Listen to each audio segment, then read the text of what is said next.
about to begin. But before we do, let's take a few moments to become present in this moment.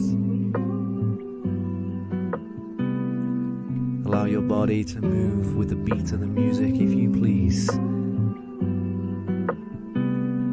Allow your mind to calm and center in this moment. Let's be present. Let go of the day so far. Let go of the stress of the world. Close your eyes and breathe. In and out.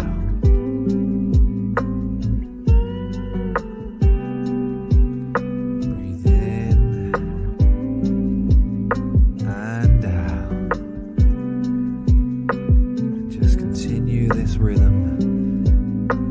Feel completely relaxed.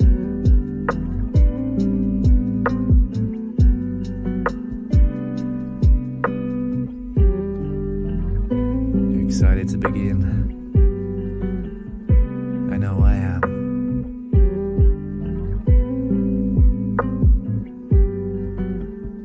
So let's get ready for finding Shangri-La. Exploring the mysteries of life and finding our inner heaven on earth.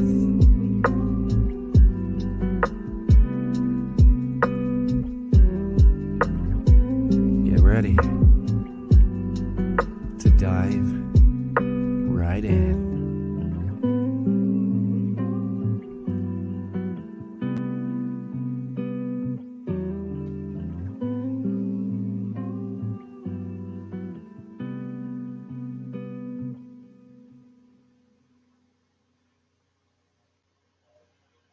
And as we begin today, I invite you to bring your attention to the center of your chest, right at your heart space. And we'll take a nice centered breath in through the nose and out through the mouth. Inhale. And release.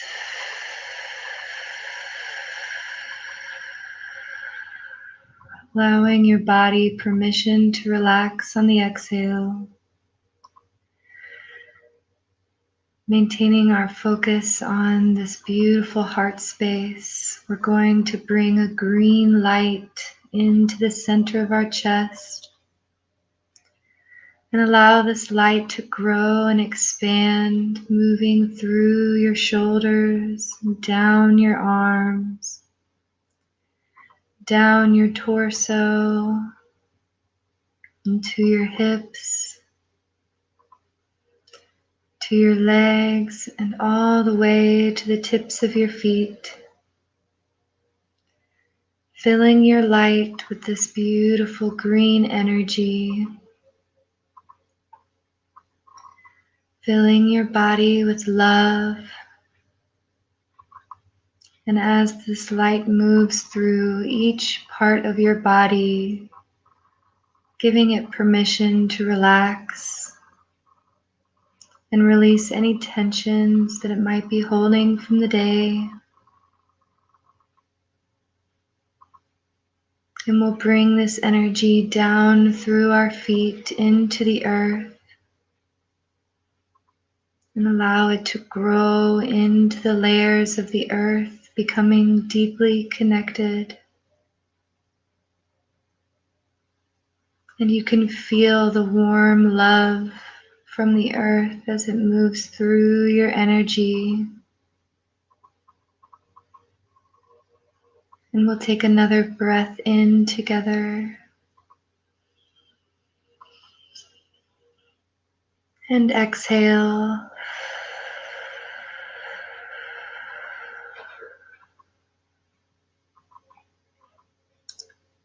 Bringing this beautiful, loving energy around your ethereal body, wrapping around your feet and your legs and over the roof of your head.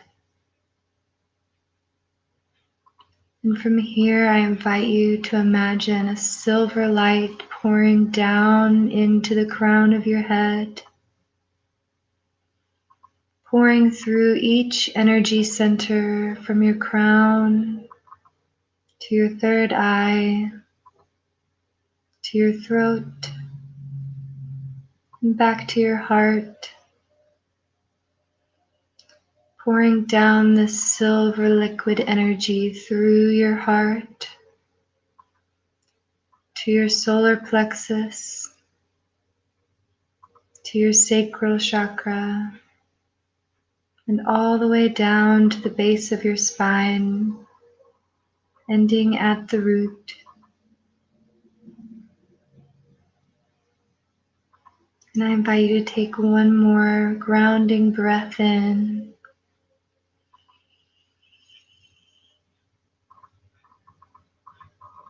And release.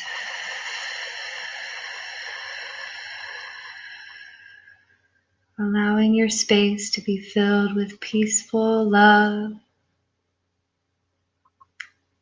You are whole. You are peaceful.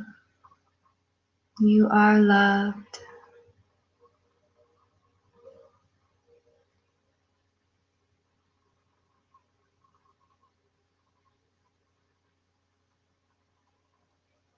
Whenever you're ready, we can bring our consciousness back to this now moment, centered and whole.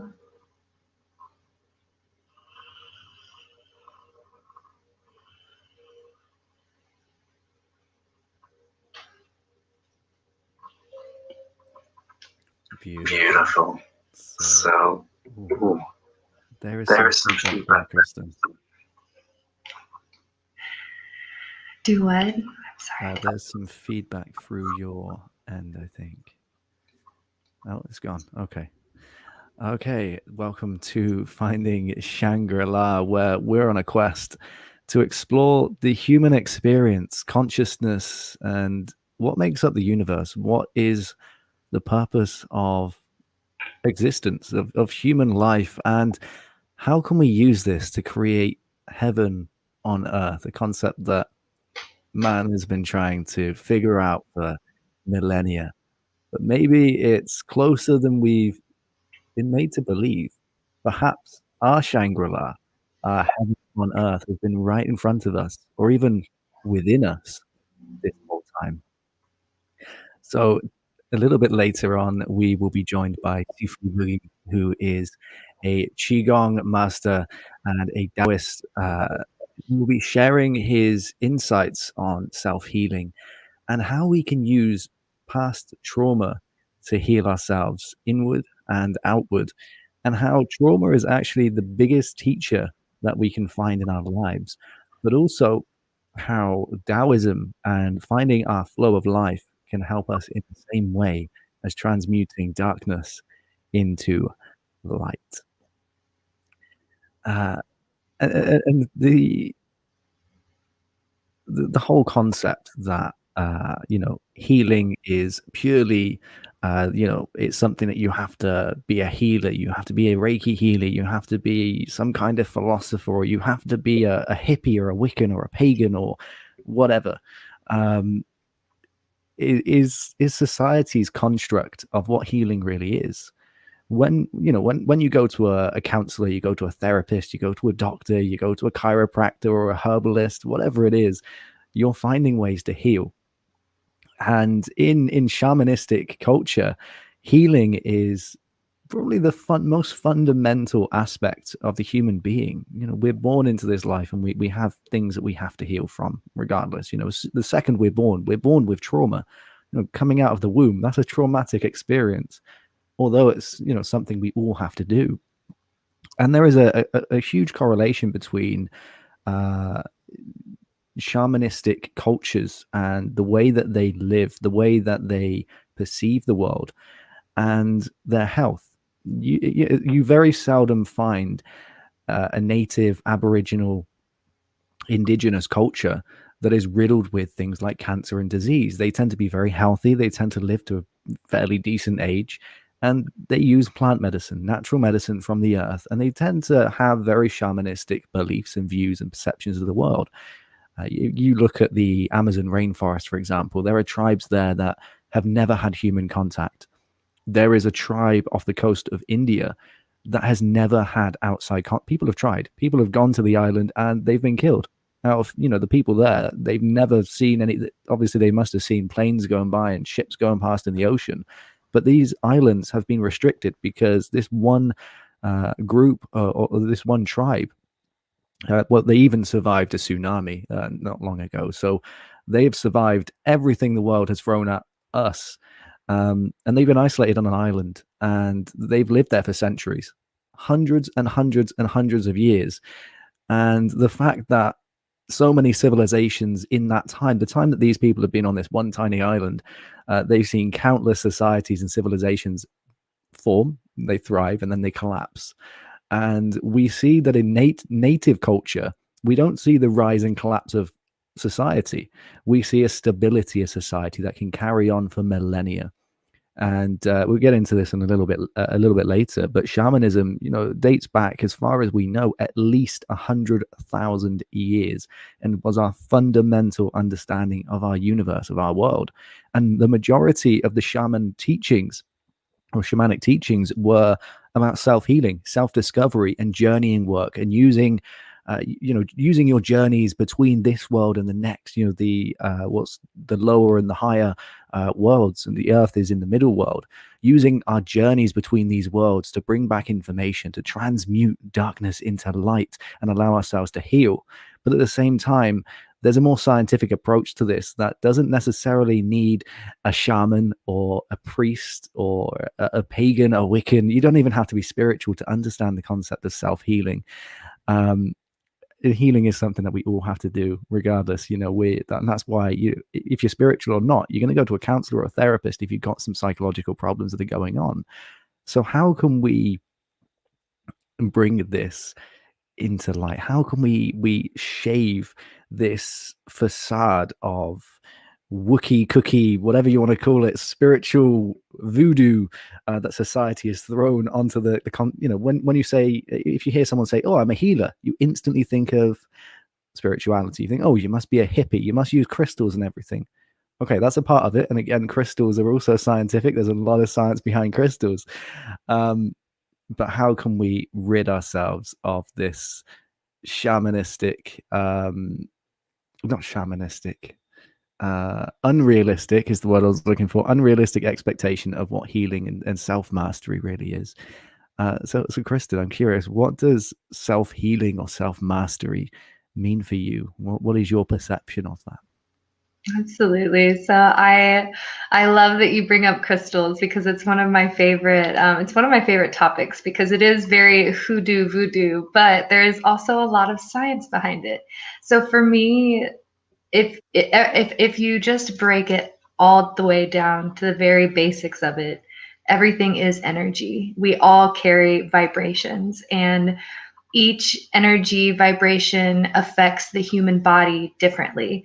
And so if you can think about the more negative energies that are sorrow or doubt or fear or anger, these are going to vibrate into your space and into your body and affect your it can affect your organs, it can affect your brain, it can affect how you function. And typically it's not going to be as higher functioning, because you are going to be vibrating at a lower frequency. But whenever you focus on these higher frequency emotions like gratitude or thankfulness or kindness or love, you are bringing these higher vibrational energies into your space, which is then going to in turn affect your body in a higher vibrational way.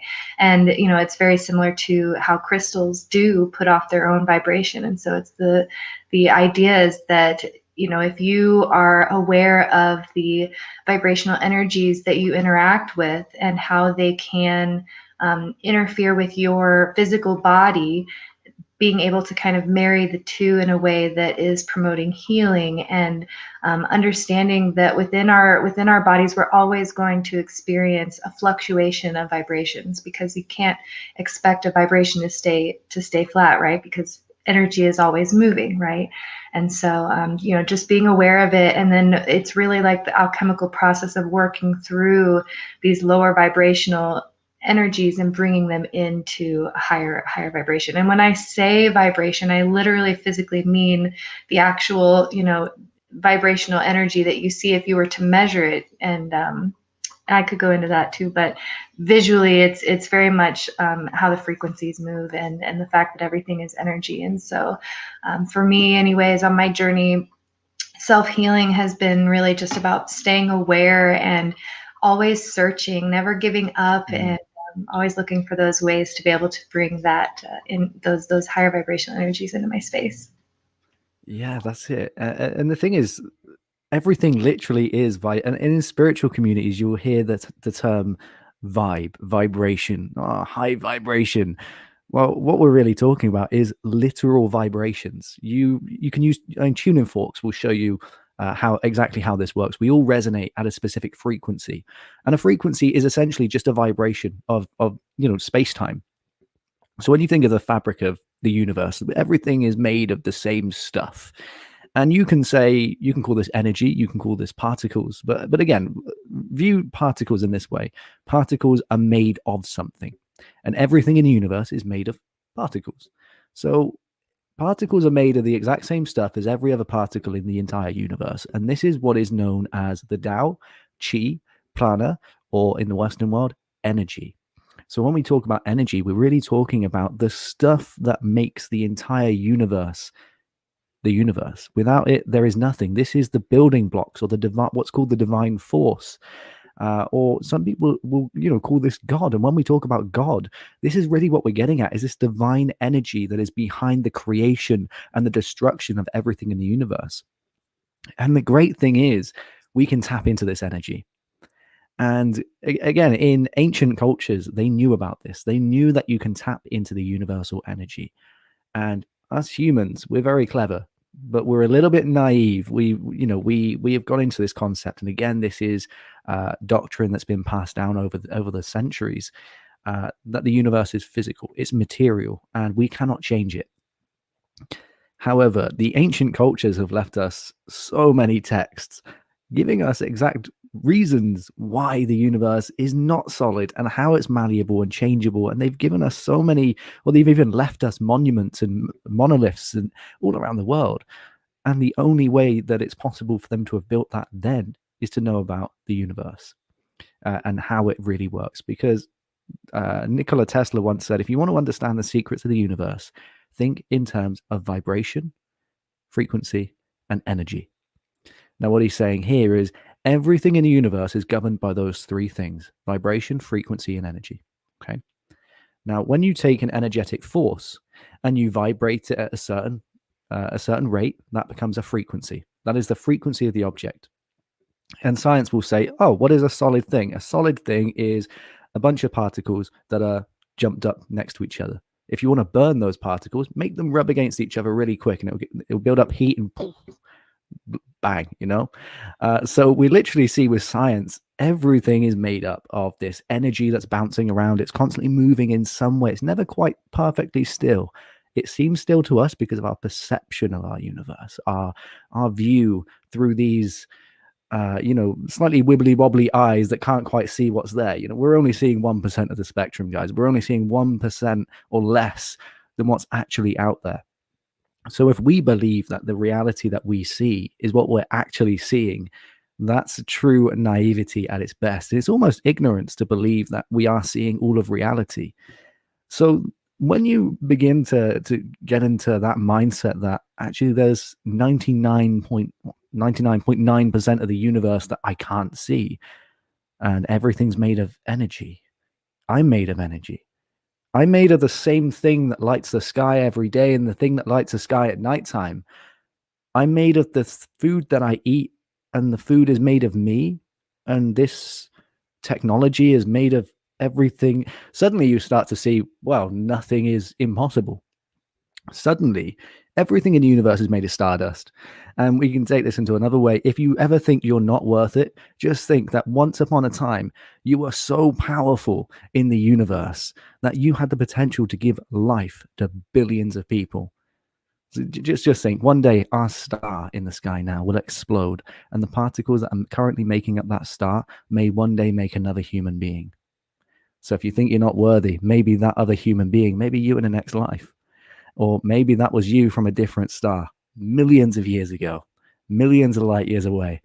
So you're definitely worth it just because you shined like a star, as we all did. We all came from these early stars in the universe, and we all have the power to shine exactly the same as we once did. But when we begin to think like that, we see that nothing is impossible. We have the power to change our reality, change our universe, because thoughts are a living frequency, they're a living energy. And this is why if you say, oh, I'm sending you good vibes, I'm sending you nice vibrations, what are you doing? You're sending positive frequency of thought, positive vibrational energy that isn't bound by the physical. Vibrational energy, again, quantum entanglement tells us this. We can send frequency across the entire universe. We can make a particle react that is trillions of light years away purely by twiddling with this one right here, and it reacts on the other side of the universe. We're doing that on a daily basis. And when we tell ourselves, if we treat ourselves as this entangled quantum field of energy, which we are, we're in this bubble of electromagnetic energy that's constantly flowing, and we want this energy to go straight up, around, and back up again. And when we visualize this, we suddenly start to feel, like a pretty little magnet, we're flowing with all this energy and we're just allowing it to flow free. And then you start to see, so I can influence other people's energy. Because a magnet, if you put two magnets together, it's either going to attract or repel. Maybe you can get it to stay just in the middle. And that's why we want it. When we're around people that we want to stay around, we want to find that nice sweet spot in the middle where we're not repelling, we're not attracting too much, because you don't want to become codependent where you're locked onto each other. That's codependence. But you also don't want to repel, because if you try and hold those magnets together and you're repelling, you get all that tension. And eventually, bang, something happens. Okay, so we want to find that nice sweet spot. And when we begin to see ourselves just like magnets, just as powerful electromagnets, we start to see that everything we do, every movement we make has an impact on something around us. And how this, you're probably thinking, how the hell does this fit into self-healing? It fits all of this is exactly what self-healing is. Finding that sweet spot in yourself, because it's not just about how you influence other people. One, it's about how other people are influencing you and being aware of that, being self-aware, and the self-actualization of saying, okay, I'm this powerful being that is made of energy and made of magnetic stuff that influences everything around me, and I'm influenced by everything else around me. Suddenly you begin to become aware of what you're feeding your mind, what you're feeding your body, what you're surrounding yourself with, because this is one of the first parts of healing. Because you can't begin the healing process without becoming self-aware. Without the self-actualization coming in, you're not going to know what you heal. You can say, I need healing. I need to heal from stuff. Well, you're not going to heal from it if you're just saying, I've got to heal from stuff. You need to say, okay, I need to heal from this. I need to heal from this. Oh, maybe that's a bit unhealthy. Okay, I need to stop doing that. Okay, fine. Maybe having a cheeseburger at 9 a.m. every single day, maybe that's not too healthy. I'll switch that. You've got to become aware of what you're doing that needs to change before you can change it. And then we start to slide into the physical, and the metaphysical follows along with that. So you start to see it's not all just spiritual. It is very factual. It is very, extremely psychological. And psychology and spirituality just fit like a glove. And psychologists now are starting to wake up to the fact that actually, I remember actually the first time I ever told my doctor that I was a medium, he looked at me like, so you hear things? You see things? And I looked at him, I said, yeah. He said, I could see he was so confused. And he just said, oh, okay. Never heard that before, but all right. And we just carried on. That was it. And I could tell there was something there. He was like, is this guy crazy or is this real? And as time went on and I built this relationship with the doctor and started to really engage with him about this, he started to become more engaged with it, and he was learning, he was going back and doing it. So every time I saw him for a doctor's appointment, I'd have a chat with my doctor about spirituality or about what I do. And this is where medicine is meeting in the middle. And again, to strengthen the healing process, medicine will begin to treat the mind and not just the mechanical body. And Kristen, with Reiki healing, and how I'm curious how Reiki healing can be used alongside, say, you go to your GP. How do you feel a general practitioner could incorporate Reiki into their surgery practices? Absolutely. I love that question, Aaron. I also really love the mental health side of things. So, whenever you go and you seek a therapist or a doctor, right? You go to their office and they go over all of these options. You talk to them about what's going on. They talk about the possibilities, and then you come to a conclusion about diagnosis or whatever the problem might be, right? We dissect it down to the problem. And then there we move forward and we say, okay, well, here are our options. We can take this medication. We can do this kind of therapy. We can, take these actions. And so if you break it down, the doctor or the therapist, they have training, right? They've learned in their schooling to be able to know which kind of processes are going to be able to bring about the best healing for certain situations. And so whenever you take that same thought process and you realize that the doctor is not fixing you, right? The doctor is not actually healing you. The medicine is not healing you. The therapy is not healing you.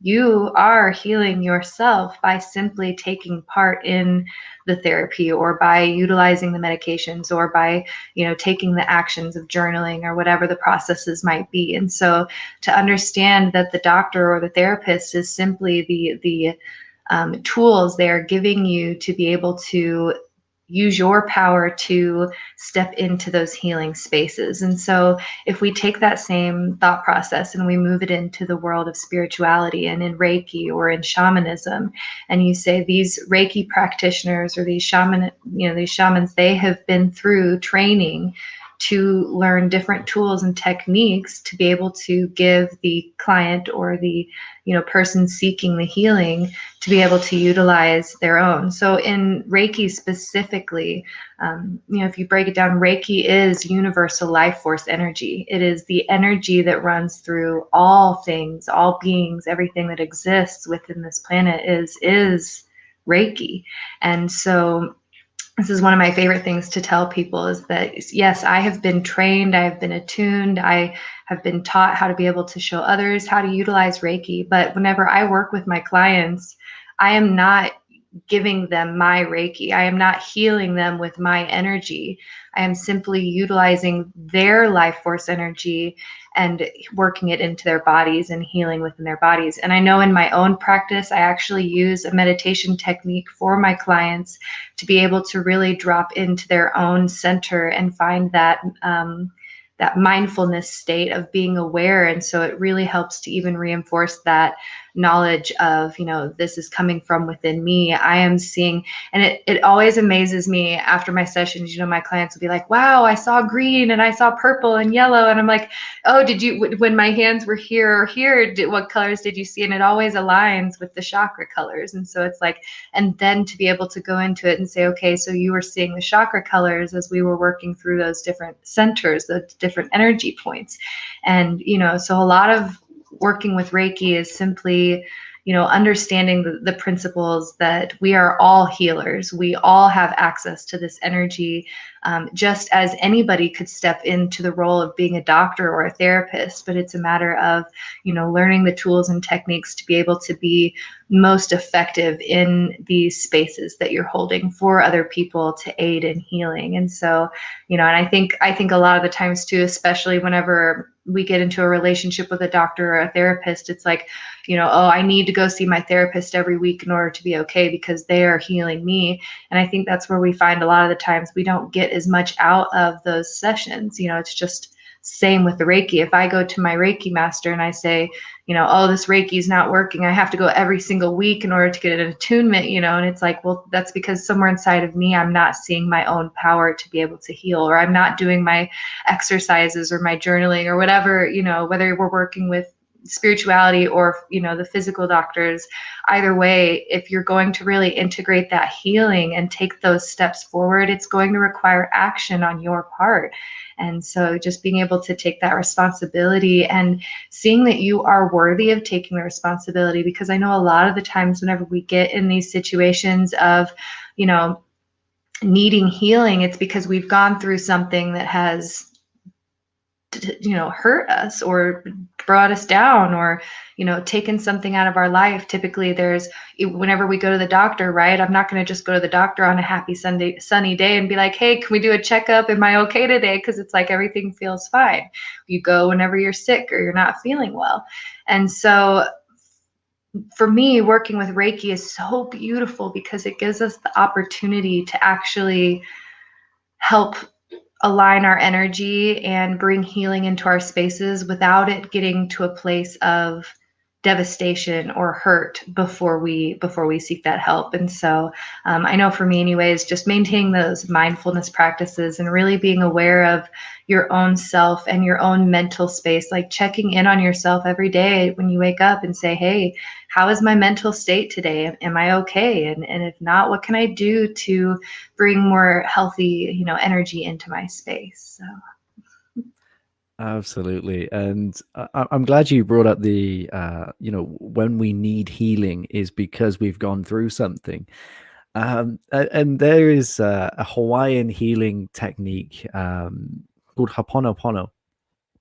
And this is a technique that is used to heal mental ailments. So, we can say, I'm depressed because I lost my house. I've got, whatever it is, we've got some kind of mental problem because we've gone through something. And what Ho'oponopono is saying is actually, do you know what? The only reason I feel like this, and again, can be a difficult concept to get your head around, but it makes sense. The only reason that I'm depressed or I have anxiety is, because I've allowed myself to develop this. Okay, I might not have been able to control what I've been through, but I allowed myself to react in an uncontrolled way. And this is the pattern that we find with people who are going through the healing, or what we call the awakening process, or people who begin their healing journey. Is the first thing they say that, or they begin to realize, is I have control over how I react to my situation. And you see this pattern of belief. Okay, I can't control the situation, but I can react in a way that isn't going to be harmful for me or anyone else. So you can read all about this in Dr. Len's book called Self-Identity through Ho'oponopono. And this is miracle simply in taking responsibility for yourself. Again, it's easy to say, I'm depressed because, I don't know, I'm depressed because my girlfriend left me. I have anxiety because I got hit on the head last night when I was out for a walk. Okay, fair enough. Those are situations you can't control. Those may just happen if you're unlucky enough, or life just happens. But you can control. The story that I always give to illustrate this is, if your house burnt down tomorrow, will you react in a bad way and start crying and screaming purely because I've lost everything, I'm never going to get it back, oh no, it's my house, what am I going to do? Or are you going to think, it's unfortunate, yeah, I've lost all my stuff, there's some valuable stuff in there, there's some, maybe family heirlooms, yeah, it's really sad. Oh, but actually, do you know what? I didn't quite like living there anymore. Now I've got the chance and freedom to move away and find something better. So you see, you have the power to change your natural reaction. We have this nature to react in a negative way to any situation that we don't feel is favorable in the moment. If it doesn't make us happy in the moment or make us feel good in the moment, we see it as negative. But actually, these situations that we and society again has programmed us to see these as negative, they're actually our big teachers. They're saying, okay, well, you don't need this big house with all this stuff. Now you can go and get a smaller place that's cheaper and saves you money, and you have more freedom. You don't have to clean as much, because why do you need this big house just for you and maybe a couple of kids? Okay, we'll get a small 3-bed. You don't need like a 6-bedroom house. And you see, life has this habit of trying to teach us these valuable lessons. But again, society has said, oh, well, if bad things happen, it means that you've messed up. It means that you have to react in a negative way and focus on how bad it is. Focus on all the things you've lost. And this is another thing we see in many Eastern cultures, and especially Aboriginal or indigenous cultures, is there is no need for stuff that has gone. If it's gone, there's a reason. And whether you say, well, this is the spirits taking it, this is, the universe taking it, this is God taking it away, this is communism taking it away, whatever take you want to have on the world, there is a reason why it's leaving your life. So why not take the lessons from it in the moment? And see it in a positive way, as opposed to getting, oh no, I lost my house, oh, what am I going to do? Find a solution. That's what you're going to do. You're going to see the positive in the situation, then you're going to find a solution for what to do next, because life is all about the next step. There's no point thinking about your last step. You've already taken that. You take that 5 minutes ago, 10 minutes ago, a year ago, however long ago. Now it's time for your next step forward, because you can't go back. Although they may be saying now, oh, time isn't linear. We could travel back in time. All right, hold up, take a step back. You are moving forward. You're not going back. Maybe one day you could go back, but you're still not going to change anything, because if you change one thing in the past, you'd be a different person. And maybe you wouldn't want to go back and change it. Maybe you would. Maybe you'd want to change something different. You'll never be happy with anything you change. You always find something to regret. And this is the magic of life, is we think, oh, I wish I acted a bit differently in that relationship. Okay, well, you acted the way you did in the relationship because that's what you knew at the time. You didn't know. Maybe you didn't know you were doing something wrong. Maybe you didn't know how to act. And if you did act differently in the relationship, what would have changed? And not just in the situation, but think of how you would have changed. How much of a different? Maybe you'd be thinking again, oh, I wish I did this in the relationship. And again, that might be the thing that you've already done in this, this parallel paradigm, that you're wanting to change in a different paradigm. So you see, it's always going to be the same. But Ho'oponopono, to kind of start this process, is the first act is simply having the willingness to change, having the willingness to say, do you know what? I'm not feeling depressed anymore. I'm not feeling anxious anymore. I'm going to enjoy my life because I deserve it. Why am I allowing myself to sit here looking at old photos of things that I've lost, or reminiscing on memories that are just making me feel down? Let's take responsibility and be accountable for my own mental health. Once you've got that willingness, and that, I don't just mean empty willingness, like, oh yeah, no, I can get over, yeah, I can pull myself, yeah, I don't want to feel like this. Empty words. You can feel the meaning when you say it. When you really sit with yourself and say, I'm not going to feel like this anymore. I deserve more than this, and I don't need to keep feeling like this. So we're going to do something about it, and really feel every essence of your being, that drive to change your situation within yourself, not exterior, because you can't control the exterior, but you can control your interior. You are within this body, or you're around this body somewhere. Your consciousness exists somewhere around here, so you can control this environment that your spirit, your soul, your consciousness, your mind, your brain, whatever name or label you give it, you can control the environment it exists in. So let's start with some apologies for yourself. Maybe, again, I feel sad because, okay, how about saying something like, I realize that I am responsible for, in my life. And I feel so terrible. I feel so much remorse that something in my consciousness has caused this. There's something within me that has caused me to feel what I'm feeling now.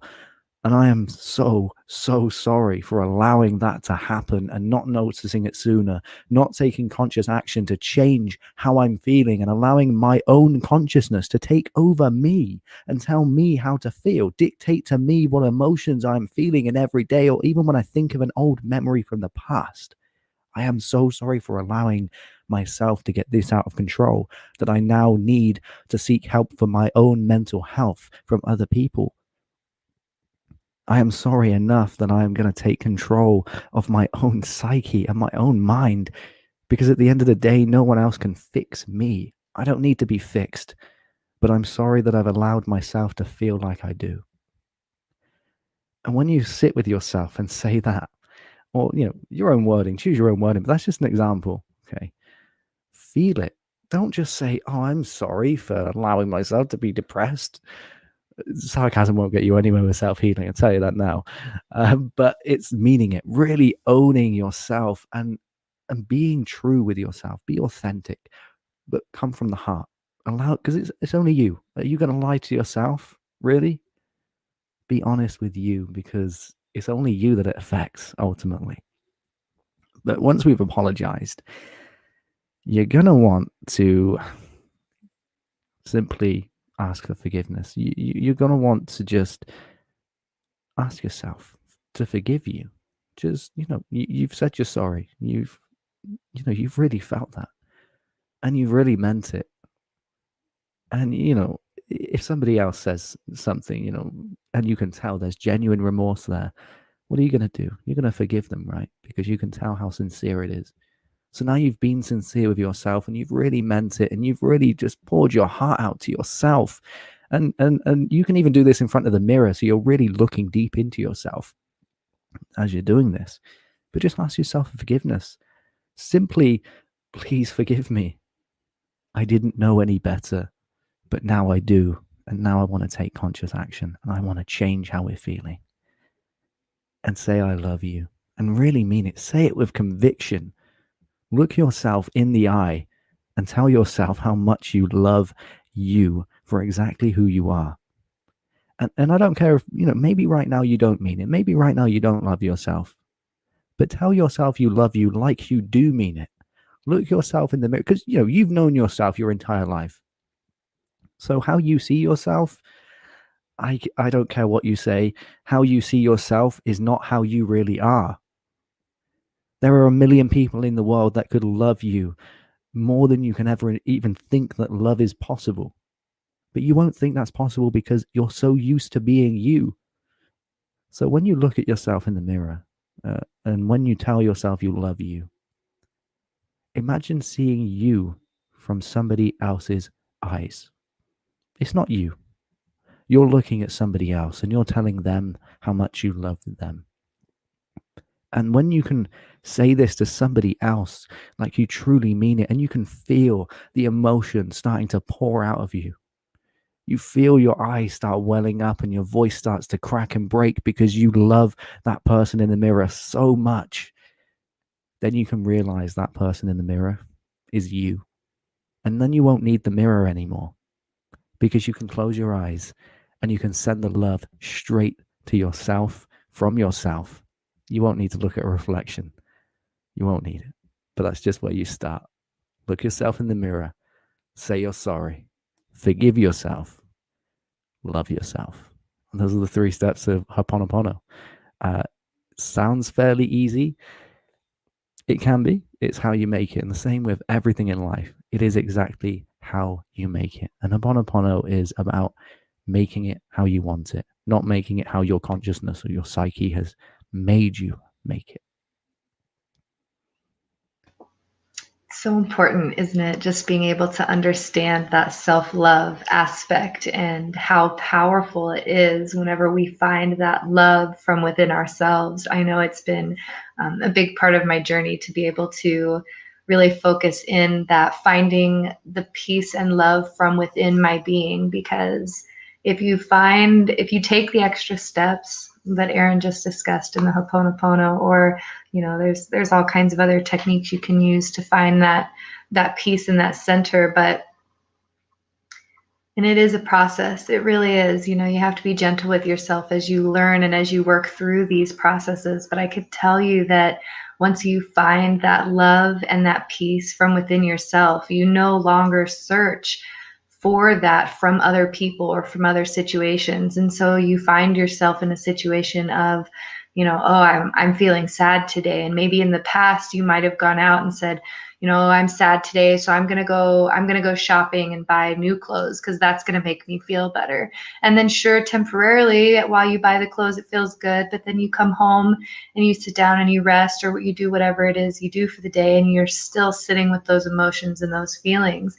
But if you really come to that root of it and you say, I can find happiness within myself, I can find love from within myself, and give that to your own being, you are just absolutely empowered to make it through any situation. You can experience the greatest of traumas and still be able to find that center and love because you're finding it from within yourself. It's like we could go back to working with a therapist, right? Like you could go see the therapist for years and they can give you all the tools in the world to work through this. And if you're not seeing results, if you're not seeing success, I call you into a place of really asking yourself, are you working to reflect that love from within you, as opposed to saying, it's up to this person to fix me, it's up to this situation to be better, or if this thing had never happened, then I wouldn't be here. And that's putting the focus on all the external things, right? The things that we don't have control over, because in reality, at the end of the day, you can't control what happens in the spaces around you, but you can control how you choose to react, or how you choose to move forward in them. And I think it was really important you brought up the time travel, right? The going to the past, and what purpose does it serve to travel to our past and to heal? But I actually really find it's important to go through our past events, because whenever you are on your healing journey, you'll find, it's a process, right? You go through different levels of healing, and as you enter into the different layers of your own being that are what you're focused on healing, you're going to uncover different things. So if you're working through your healing and you understand that you have anger issues, then now I understand why I react this certain way in these situations. I understand I have an anger problem, but what's causing the anger problem? How do we resolve this from my life? Because if we ignore it, it's not going to go away. It's going to continue to come back up. And so, I know, for at least in my history, and a lot of other people too, you go back and you focus around the situations that normally, whenever we experience trauma in our lives, and this could be, major trauma like being in abusive relationships or experiencing a death, or it could be minor trauma, just as like not getting enough attention as a kid, or not being able to have, a steady line of clothing or food, or, trauma can appear in so many different ways. Even just a car wreck is a trauma. And so whenever we experience traumatic events in our life, our brain actually has the ability to block these memories from your experience to help you move forward, right? But then at some point in our life, it's so important to go back and remember these memories, so we can understand, oh, okay, I react angrily in this situation because as a kid I wasn't given the opportunity to speak my truth. And so now whenever I'm in situations where I need to speak my truth, I don't feel empowered. And so that can give you so much insight to be able to say, okay, now this is where I need to send healing. This is a place in my life where I need to focus on sending so much love and understanding. And so I definitely think it's important to see the value of being able to go back through your life and reflect on those things. And that's one of the things I'll say, like, therapy is absolutely helpful.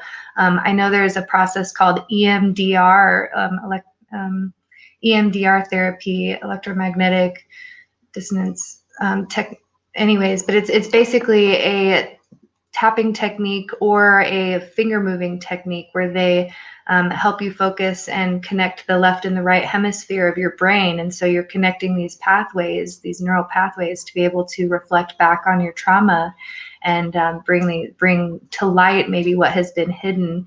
And it can be absolutely empowering. And so I just think that whenever we are on our healing journey, to understand that it's going to be a process and we're going to go through so many ups and downs, but finding that balance between where what you can control and what you can't control, and always trying to find that power from within yourself, so that way you can move forward. And always respecting and honoring your own energy as well. Like, it's okay to wake up one day and have a day where maybe your energy isn't super high. I really think those are the best days to be able to say, you know what, how can I give myself love? Maybe I need a rest. Maybe I need to say no today. Practicing boundaries, there's a perfect opportunity to say, okay, I need to be able to work on creating boundaries in different spaces. And so, I fully believe that everything in life happens for a reason, to help aid our growth and to help aid our healing, but just maintaining an open mindset around the situations that we find ourselves in. Absolutely. And even if, you don't have a concept of a divine, maybe you're atheist, you think there's nothing out there. Even then, there's still the question of why do things happen? You can say, oh, it's just a coincidence. But what causes a coincidence to happen? No matter how you take life, there is a reason for, and you could say, oh, well, this happened because I did this, and then this person did this. And when you can go really philosophical. Okay, so why did they do that, and what made that happen? And you can ask the question, why? It's the biggest question in the universe. Why? Because you can trace this question back to the beginning of time, and you'll never get an answer. And this is where spirituality bridges that gap. And I'll talk a bit about shamanism in a few minutes, to kind of give a bit of light on this connection of what's kind of in control of this, or what's making it all happen, or why does it all happen for a reason, and why us, why humans, why not flies or mice, or why not some other animal, because we are animals. So why us specifically? What is so special about humans? And that's a discussion for another time, I think, that question. But we'll get into connecting the different the bridge between life and spirit, and where spirituality gives us some of the answers to why things happen. But in terms of respecting your boundaries and your own energy, I think something that's not talked about enough is sexual energy. And in society, it seems to just be the normal thing to, maybe you go out clubbing one night and you sleep with somebody. It's normalized in society, that happens. But what we don't recognize is our energy exchange during this. And sex isn't just a physical act. It's not something that you do, although it's something we can do, of course. But when you take, you look into things like Tantra, and you see it's a very different level. You're exchanging divine energy. And in Chinese culture, the man's semen is his divine life force, and it's actually said to be really bad for a man to ejaculate, unless it's absolutely necessary, because it's recognizing that. And again, you don't see any other animal having sex just for fun, because this life force. And I can't speak for women, but for men, if you do ejaculate too much, you can get sick, you can get ill. It doesn't do any good for your body. So we really see how this release of energy can affect you in a negative way. But we don't recognize enough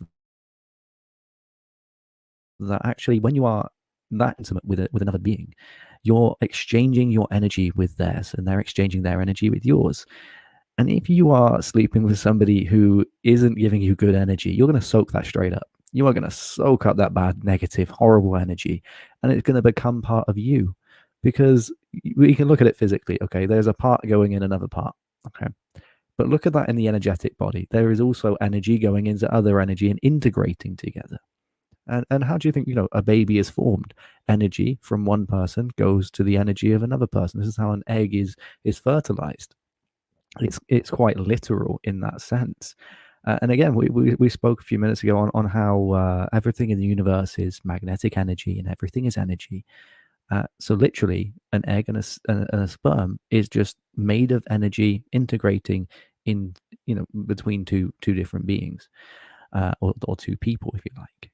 And it's recognizing that when you exchange this amount of energy, it pays to be cautious of who you're choosing to share that energy with, because you could say, oh, well, it's just a one night stand, oh, it's just a bit of fun. But actually, and again, sex can be used as a form of self-harm, which again can become very unhealthy. And it is just recognizing where your energy is being sent to, where you're picking it up, because especially if you're empathic, you may recognize, and maybe the next time you are in that situation, maybe think, what energy am I feeling right now? And you will begin to see where this energy is being picked up, and how you feel before versus how you feel afterwards. And I don't mean energetically as in, am I tired or energetic? I mean, how do you actually feel on a deeper level? What emotions are you feeling before and after, and even during? Get really deep into it and explore your own psyche, explore your energetic self, and begin to recognize that your energy isn't bound by just the physical or just the mental or just what you do, what you say, where you go. It's who you're holding, it's who's holding you, and it's who you are. Again, it is who you are interacting with regularly. But you can walk past somebody in the street and exchange a bit of energy here and there. And again, why empaths struggle in crowded places and busy places, or even just being in a supermarket. I mean, I can't be in a supermarket for more than about 5-10 minutes before I start to get really stressed. And again, if you're in that situation, if you say, "Oh, I've got anxiety, so I'm not going to go in a public place," and it's the same way. Okay, well, my energy is feeling all over the place. I'm not quite feeling stable. Well, maybe you're not going to want to share your energy with somebody else in that moment, or maybe you're not going to want to receive somebody else's energy if they're not quite in it. They're not quite feeling good in themselves. Maybe they're feeling extremely low. Well, perhaps then they shouldn't be exchanging their energy because they need it for themselves, quite literally. But also, you don't want to be absorbing their very low vibrational energy. And again, I feel sexual energy is just not in conversation enough, especially in the spiritual community, which I find shocking, given how sex is, the creation of life on this planet. Yet it seems to be taboo. It's this thing. Oh, you can't talk about sex well, why not? We all do it. It's there's no life without it. So why, as a society, do we not talk about these things and not actually say, okay, well, there's a lot more to this than just the physical. It's not just this mechanical structure like science has made us believe for the last couple of centuries until now. But again, there's still these things like sex that are just still kept under the curtain. It's like, we can't talk about that yet. But you go into the Eastern world, and actually things are a lot more open. They talk about things that need to be talked about. And as we're on the subject of energy, why not talk about sexual energy? And this goes even further. It's not just about having sex. You can exchange sexual energy without having any physical contact. You can just look at somebody and be exchanging sexual energy. This is where we get the idea of chemistry. And when you have chemistry with somebody, the conversation flows, or there's just a feeling, there's something there, and you're like, oh, I can't quite, you're sat next to somebody, maybe you go on a date and you're sat next to them and you feel this strange stuff between you. That's your sexual energy. You're feeling, and you're like, oh, it's like you can feel that they're wanting something, or they can feel that you are, you can feel that. You get a sense. That's because you're literally feeling that energy. And recognizing that for exactly what it is, and not just say, oh, well, I'm thinking about this. Okay, well, what's making you think? Your thoughts are influenced by energy.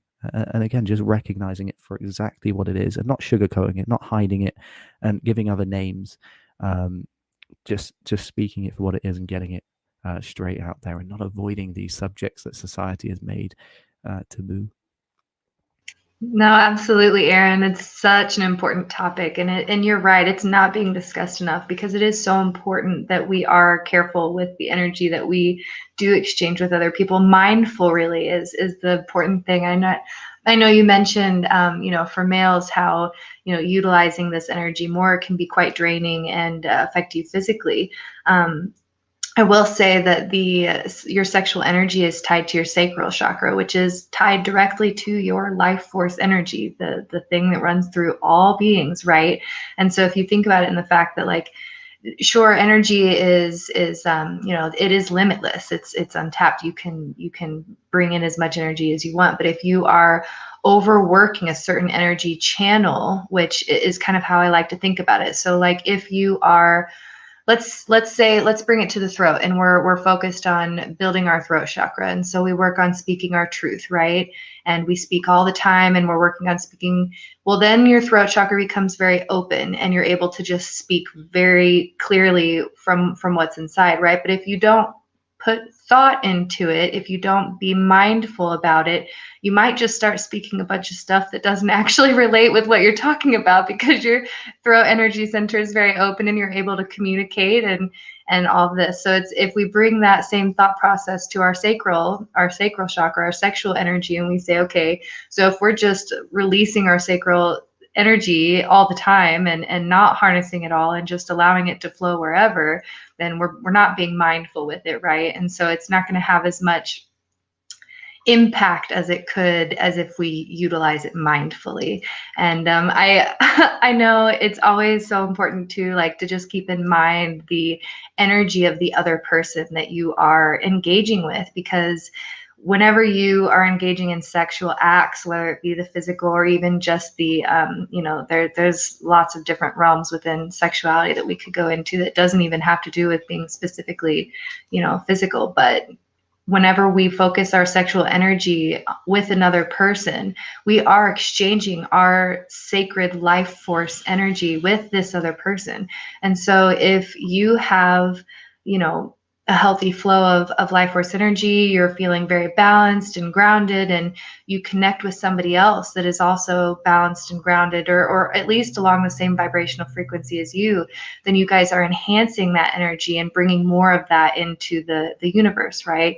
But if you are connecting with somebody that is maybe more in those lower vibrational frequencies of fear or anger, and you connect with them on a sexual act, you're actually going to be bringing in their vibrations of anger or fear into your own energetic field. And so, whether you feel angry or scared beforehand or not, afterwards, you're going to find you're going to be more tendency to, feel those frustrations or negative emotions. And so just being really mindful and aware of the people that we do, allow into our sexual space, and to really hold reverence for it, and to understand that, like, it really is powerful. Like you said, it's what we can use to create a life, to create a being, and so I know there's also a lot of other really great ways to utilize our sexual energy too. So you can absolutely utilize that energy if you're not expelling it, by ejaculating or, participating in sex. You can utilize that energy for so many things. You can harness that and use it to create, because it is the creative energy, right? And so you can use it to propel yourself into your business or to your passions, or, it doesn't have to just be utilized for this one thing. But I really feel like whenever we are mindful with it and we bring our, intentions behind it, then that's whenever it can become really powerful. And you can also really utilize it to kind of harmonize your energy with another person as well. And so, lots of healing opportunities within that conversation. Yeah, and it's one that there are so many things you could go into when you start getting into the realms of sexual energy and sacred life force energy. And it does really tie in with the whole self-healing process, because recognizing where you're picking energy up from, and how you exchange your own energy with other people. Because if you are on, you're in the middle of an intense, series of trauma work, that's at the point where you need your own energy, your life force energy needs to be kept within you. And there is a strong correlation between how people view sex along their mental health journeys as well. There's a certain point where you might get to in your mental health where you see sex as just this dull, numbing kind of act. And as you move away from, the lower vibrational kind of outlook, as you move out of this chronic kind of depression, you begin to see sex as this beautiful act that's creating beautiful connections and meanings. And suddenly it's not just an empty thing anymore between, one or two people. It's this divine thing that happens between two people with a sacred bond. And this is where the ideology of marriage, kind of comes from. Is it's not because God says you have to be married. It's because it's recognizing, okay, I am about to share my life force energy with this person, and that's sacred. And I'm going to choose that. Why? You're not going to marry anyone. So you marry the person who you say, I'm going to spend a life with you. I'm going to, do everything I can to protect you. And I'm going to share my sacred life force energy with you as you do the same. And we're not just exchanging a life force energy, we're exchanging our lives, and we're, forming a perfect tandem with each other and coming together in sacred unison to form new life, to share our energy. And when two, you share these two separate life forces and you bring them into one, this is where magic of life truly happens, is embracing this powerhouse of energy and this powerhouse of life. And again, this is why love is probably the most powerful force in the universe, because love has the power to create anything. Hate has the power to destroy anything, but love has the power to create anything, no matter what happens around it, no matter what happens in any situation. If we replace love, if we replace hate even with love, imagine what transformations we would see. And we currently, we're in the age of like disinformation at the moment, and lies or false information or even hate spreads online 7 times faster than love, 7 times faster than truth, 7 times faster than positivity. When's the last time you turned on the news and you saw a good news story, a happy news story, something positive in the world? Chances are it's probably a long time ago, right? And this is what we see with this world. We live in this world that is so disconnected with ourselves, with our emotions. We're closed off. We don't know how to feel. We don't know how to overcome our own mental health and even our own physical health. And there is this disconnect between love and the word love. It gets thrown around so much these days that we've lost its meaning, but it has such a powerful meaning behind the word love. And the word love itself, the vibration that carries, the energy that carries within those sounds, are so powerful that they can literally transform anything. No matter what's happened, if you've had a really, really bad life, okay, so when somebody comes to truly love you for exactly who you are, maybe you'll struggle to accept it for a while, but when you finally do accept that love, you will be able to transform yourself by receiving love. And this is how powerful it is, and it goes the same way. If you've always had love your entire life and somebody gives you hate and nothing but hate, you're going to begin to hate everything. These are two of the most powerful forces in the universe because of the way that they transform the energy around us. And if you take a glass of water and you just look at it and you tell it you love it, you tell it it's beautiful, and you think, I love you, you're good, you give me life, and then you freeze that water, put it under a microscope, and you will see that the crystals, how it crystallizes, form perfectly, perfect, beautiful, symmetrical crystals. Take the same water and tell it you hate it. Tell it to die. Tell it you just, it's evil. It's disgusting. You're ugly. I hate you. And freeze it. Put it under a microscope. And you notice the change in how it crystallizes. Suddenly, it's not beautiful and symmetrical anymore. It forms erratically. It doesn't form how you would like it to. It doesn't form how the water would even want to. And again, this, if you're wanting a quick kind of an intention kind of thing for the day, whenever you consume water, and again, this is where blessing your food, in religion, this is where the translations get lost, because in religion, it's a common kind of practice to pray before the food, before you eat. And this comes because when you bless your food, you're showing gratitude, which is very high vibration. You're showing love, high vibration, and you're accepting the food for what it is. Well, you're allowing me to live. I accept you. I'm grateful for you. I love you. Suddenly, you're putting this loving energy into what you're putting in your body. And this is something you can do every single morning: is go and get a glass of water and just look at it for a few minutes and send it love. Just literally think in your mind, I love you. You are going to give me life. And just for that, for no reason, I love you. And I'm so grateful that you are here. And I'm so grateful that you're about to give me life.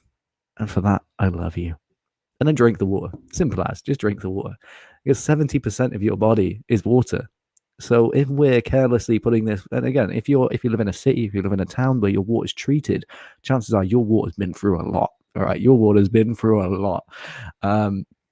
So it is important to give out this water, and it's scientifically proven that water reacts to the energy or the vibration of thought that it receives. And this is a study that's been conducted thousands upon thousands of times, and it comes back the same every time.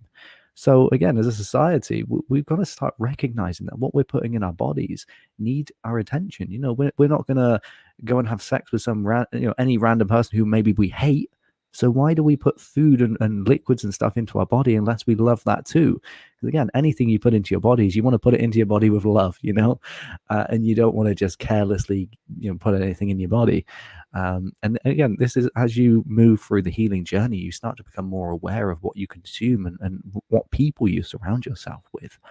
And I spoke earlier on the gap between the two worlds, and how uh, the earth is kind of like the middle world, and we can use journeying work, and we can travel between these worlds and gain information and gain wisdom between this world and wherever's next. We don't know what's next. Maybe it's just a roller coaster land. Maybe it's like Alton Towers, but everywhere. Maybe it's just a candy land. We don't know. Okay, maybe it's something different. But hey, who doesn't love a candy land, right? But in shamanism, so shamanism is the universal practice. It dates back hundreds of thousands. Well, I say hundreds, 800,000 years ago. Fact. Okay, that's what we know, and likely a lot further back than that, but we just don't know. And shamanism has no doctrine. It doesn't really have much written about it. It's information that's passed down generation for generation for generation. It's not, some shaman didn't say, "Oh, here's a book. You must abide by this book and hand that down." No.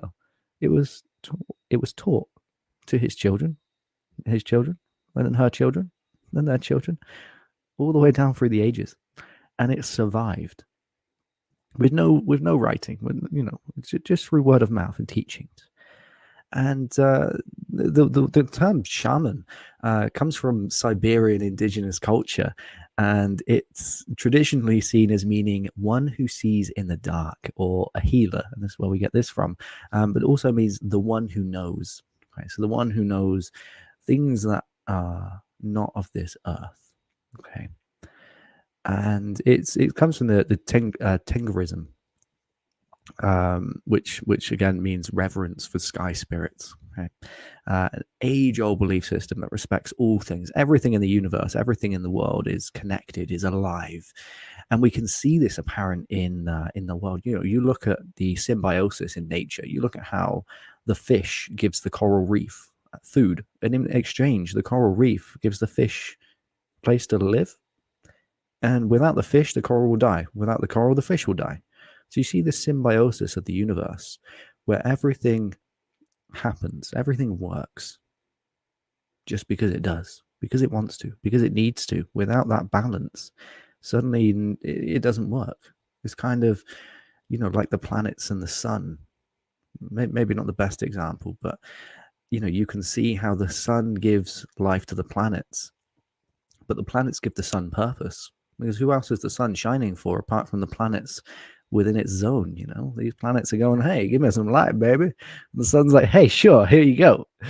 And we see that the universe is in this perfect dance of unison, this endless, infinite dance where it just continues. And it's like this beautiful ballet that never ends.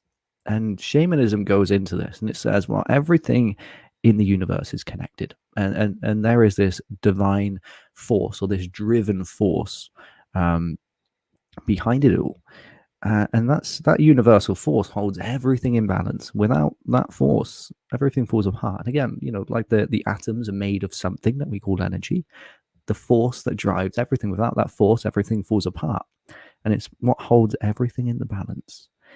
And having this perception gives a much more powerful flow and meaning of life, simply because shamanism is also recognizing that any and all diseases and forms of symptoms are due to a spiritual energetic imbalance within the physical energetic body.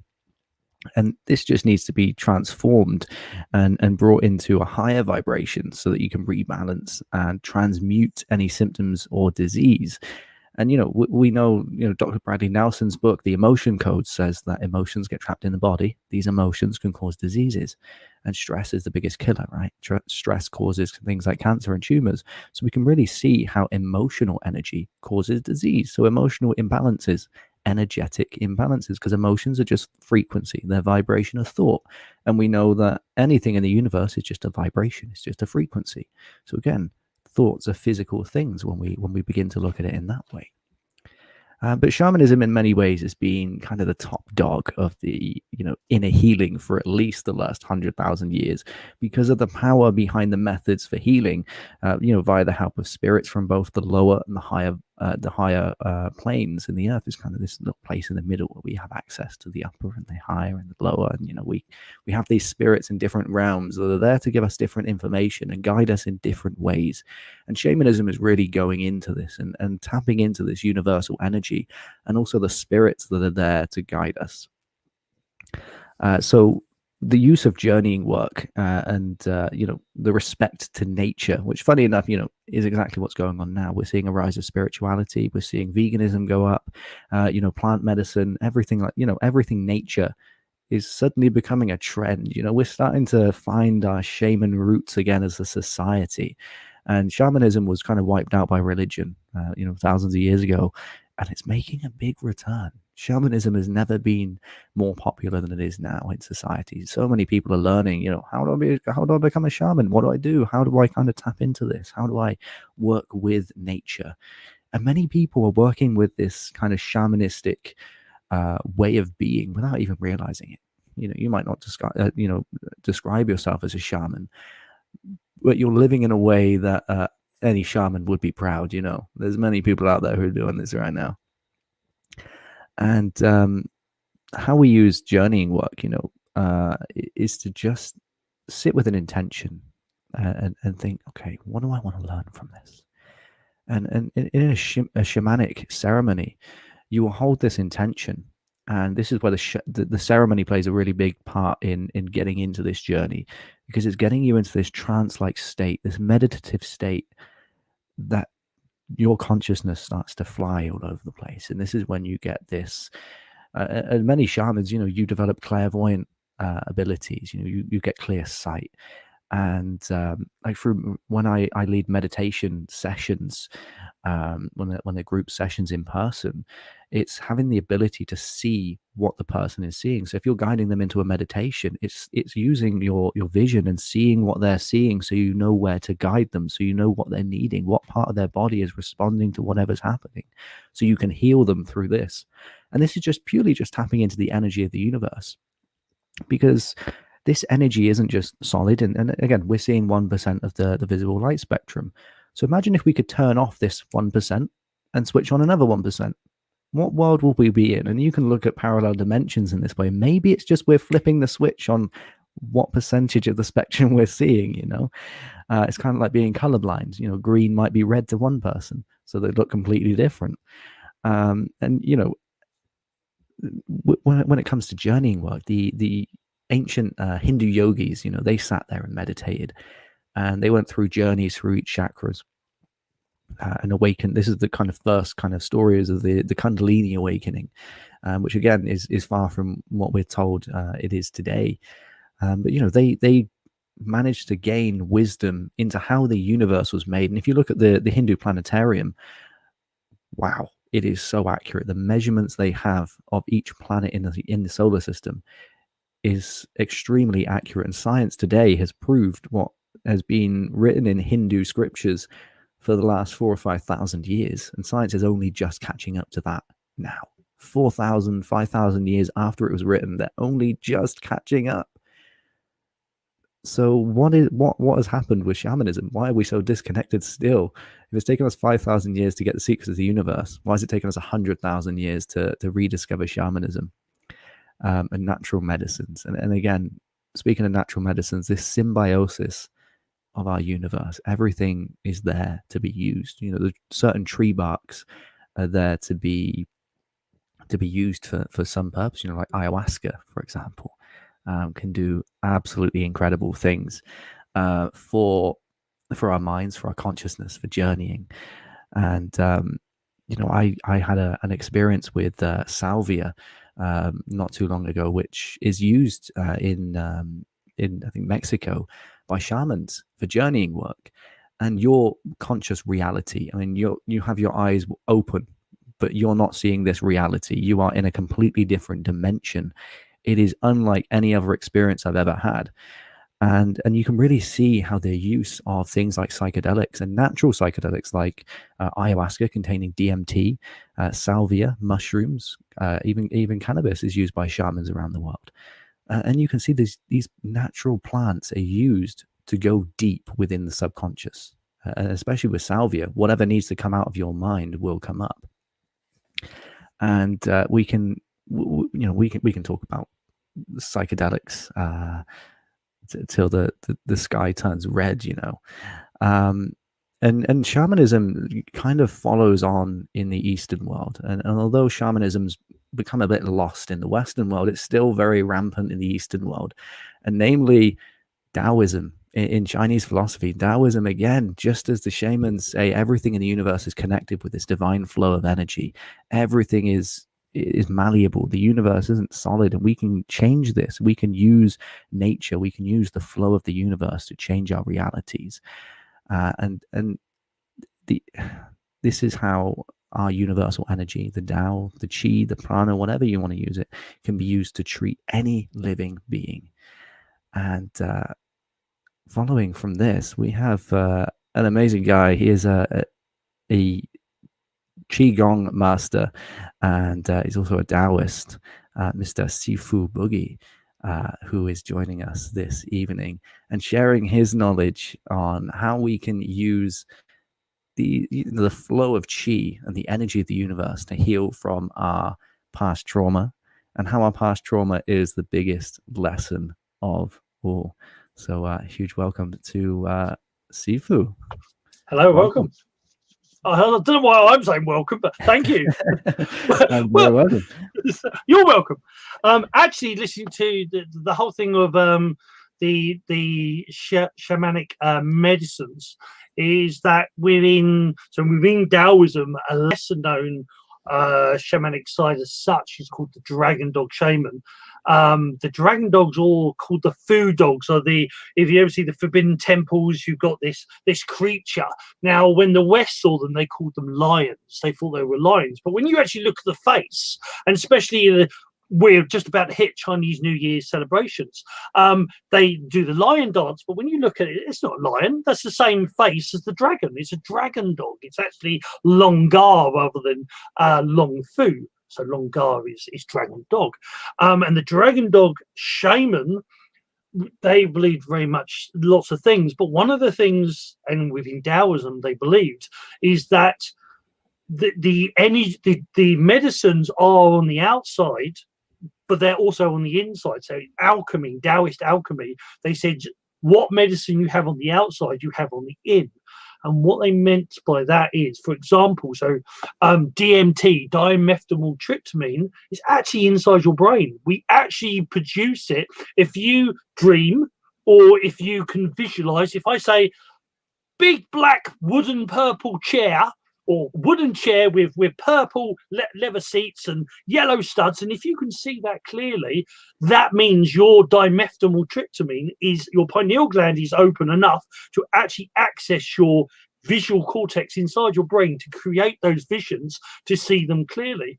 And also the dimethyltryptamine also activates that ability to see things in the corner of the eye. Those things that you see and you look and you just see something, that comes from that as well. So the interesting thing, this dimethyltryptamine, DMT, which technically in the West is illegal, is actually produced inside your brain.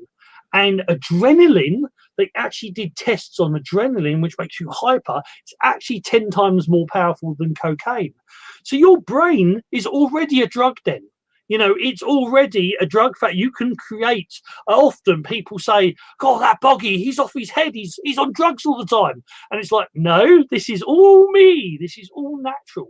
And there's even a thing called drunken Taoism or drunken Qi Gong, where you pretend to be drunk and you go through the motions of drunk. And within psychology, what your body can't tell the difference between what is real and what you imagine. And so when you do drunken Qi Gong, you actually start to feel tipsy, and you actually start to feel, oh, hey, this is quite fun. And it releases endorphins in a different way and helps the body to relax.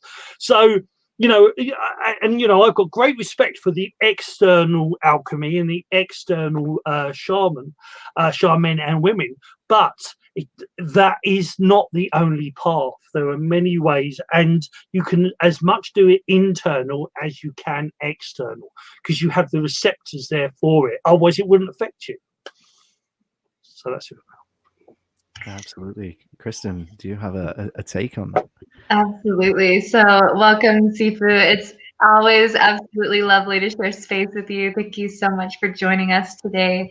It's funny because right before you joined, I was going to respond to Aaron about how you know, it all comes back to the power of the mind, right? Everything is within you. Everything you need is within you, meaning that if you can tap into that place within your mind to hold the power of the healing or the change, and channeling that energy into the different places where, you know, we can encourage the healing, or, you know, whatever it may be that you're wanting to work on, but understanding that that power always comes from within. And I wanted to bring up a very easy exercise for you guys. So if you have been listening and you're like, the power of my mind, I can't just tell my water I love you and change the molecular buildup of it. I don't have a telescope or microscope to go and look at it and see. You can actually do a very simple practice with rice and mason jars. So if you are wanting to practice this technique and bring the power of the mind into the physical, you can get three small mason jars and fill them with plain white rice, cooked rice, okay?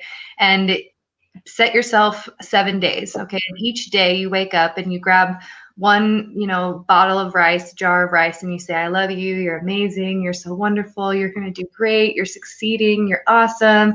And then the next jar of rice, you totally ignore it. You don't send it positivity or negativity, but you just leave it alone and let it be.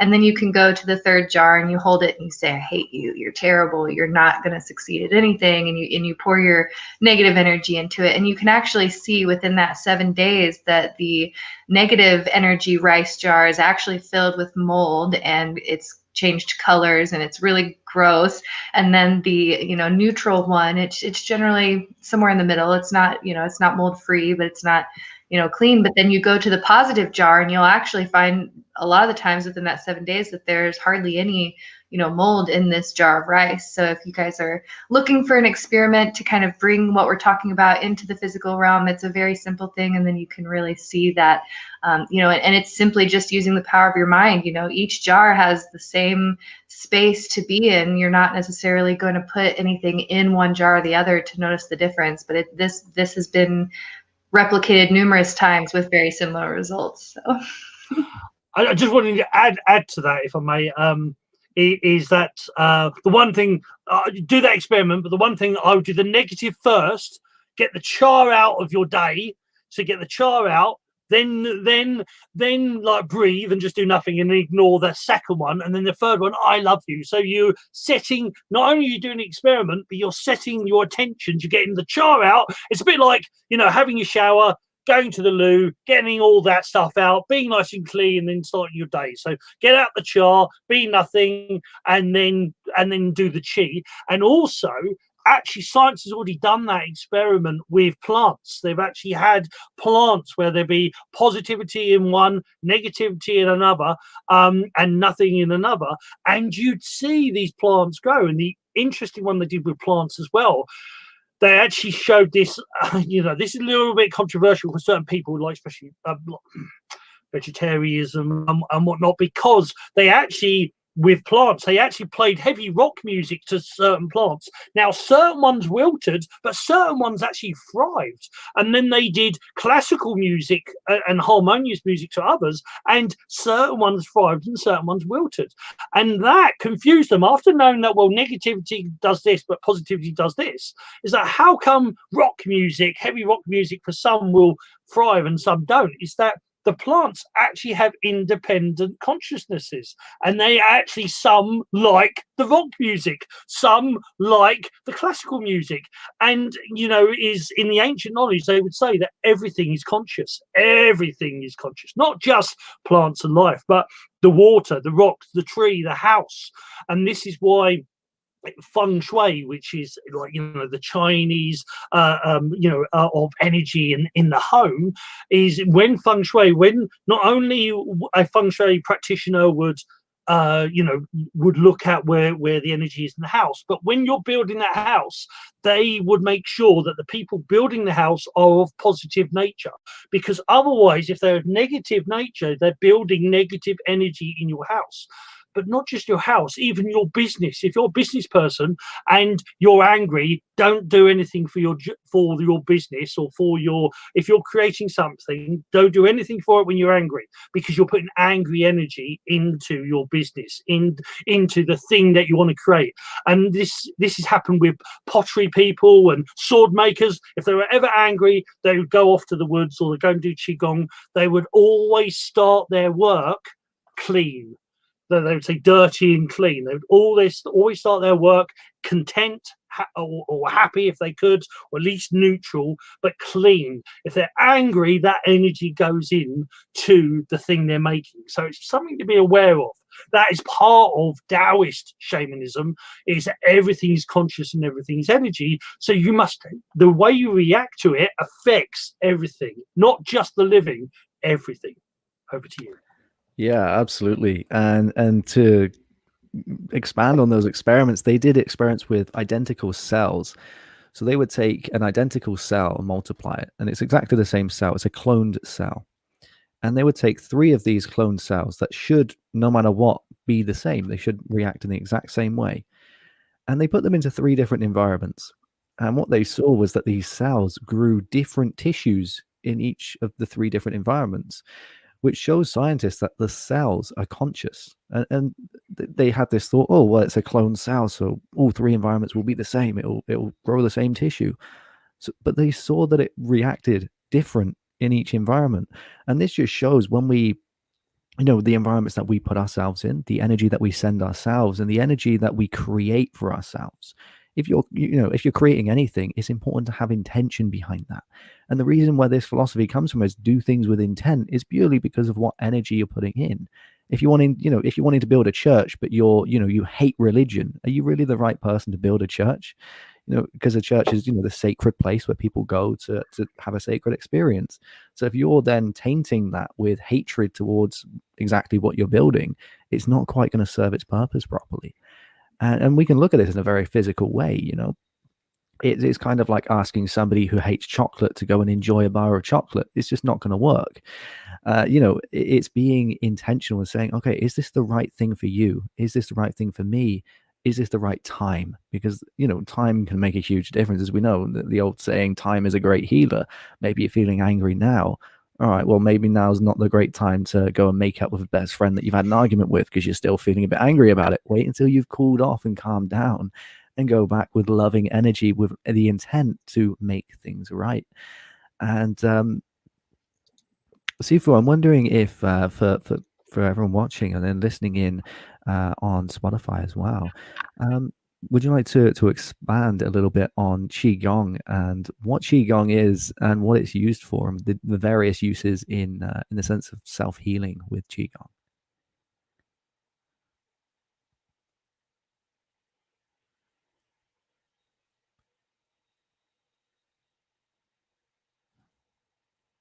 Sifu?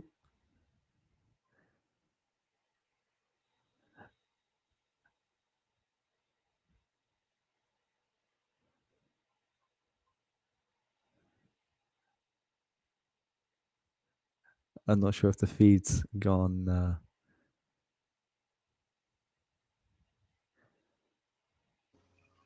It does look like Sifu froze from Okay. moments. So yeah, hopefully he'll come back. But I know in the sessions that I've actually had with Sifu about Qigong that it's absolutely important to understand that energy flows through your body, right? And so it's the practice of working with the energy that's in your field and utilizing that energy into the physical. So it's really bringing that extrasensory abilities that are around us and bringing them into our bodies, and the amount of healing that can come from utilizing this. I know just with reflecting on what Sifu was talking about with or even what you were talking about with pouring your energy into your works, I know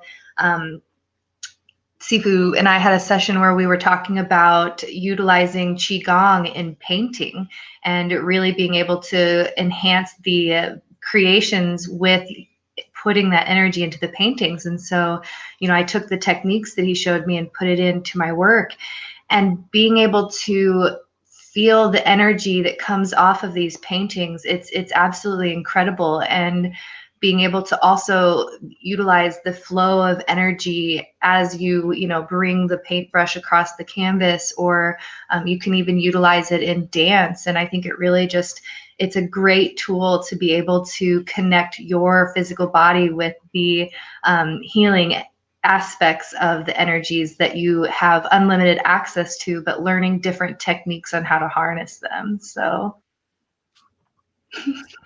and I'm back. Yeah, and there's me go. I know I'm going to give the more deeper secret meaning of what Qigong is, and then the internet goes, no, you're not. It's going to kick you off. So, but I'm back. So, Qigong. So Qigong, on a simple term, Qigong means energizing exercise or breath work. So it is any exercise that generates energy, qi, for the mind, the body, and the spirit.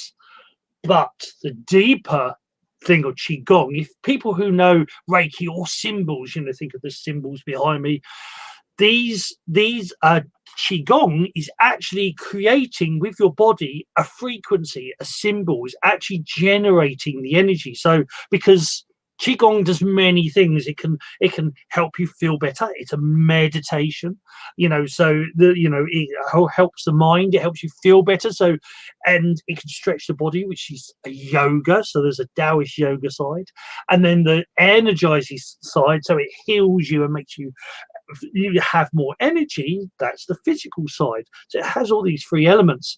But the reason it does this, because it manipulates the body in a certain way and makes you move in a certain way that allows the tension to let go of and to be released.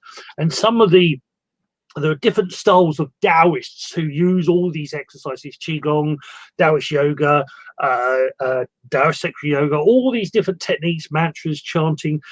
There's different ways that different practitioners use them in different ways. And the Dragon Dog Shaman uses Qigong as well.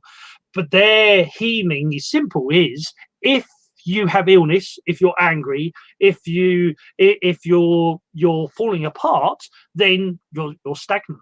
Your energy, your chi is stagnant. So you need to move your chi. So for them, Qigong is just moving chi. And the way you move your arms in different ways, that moves the energy in different ways.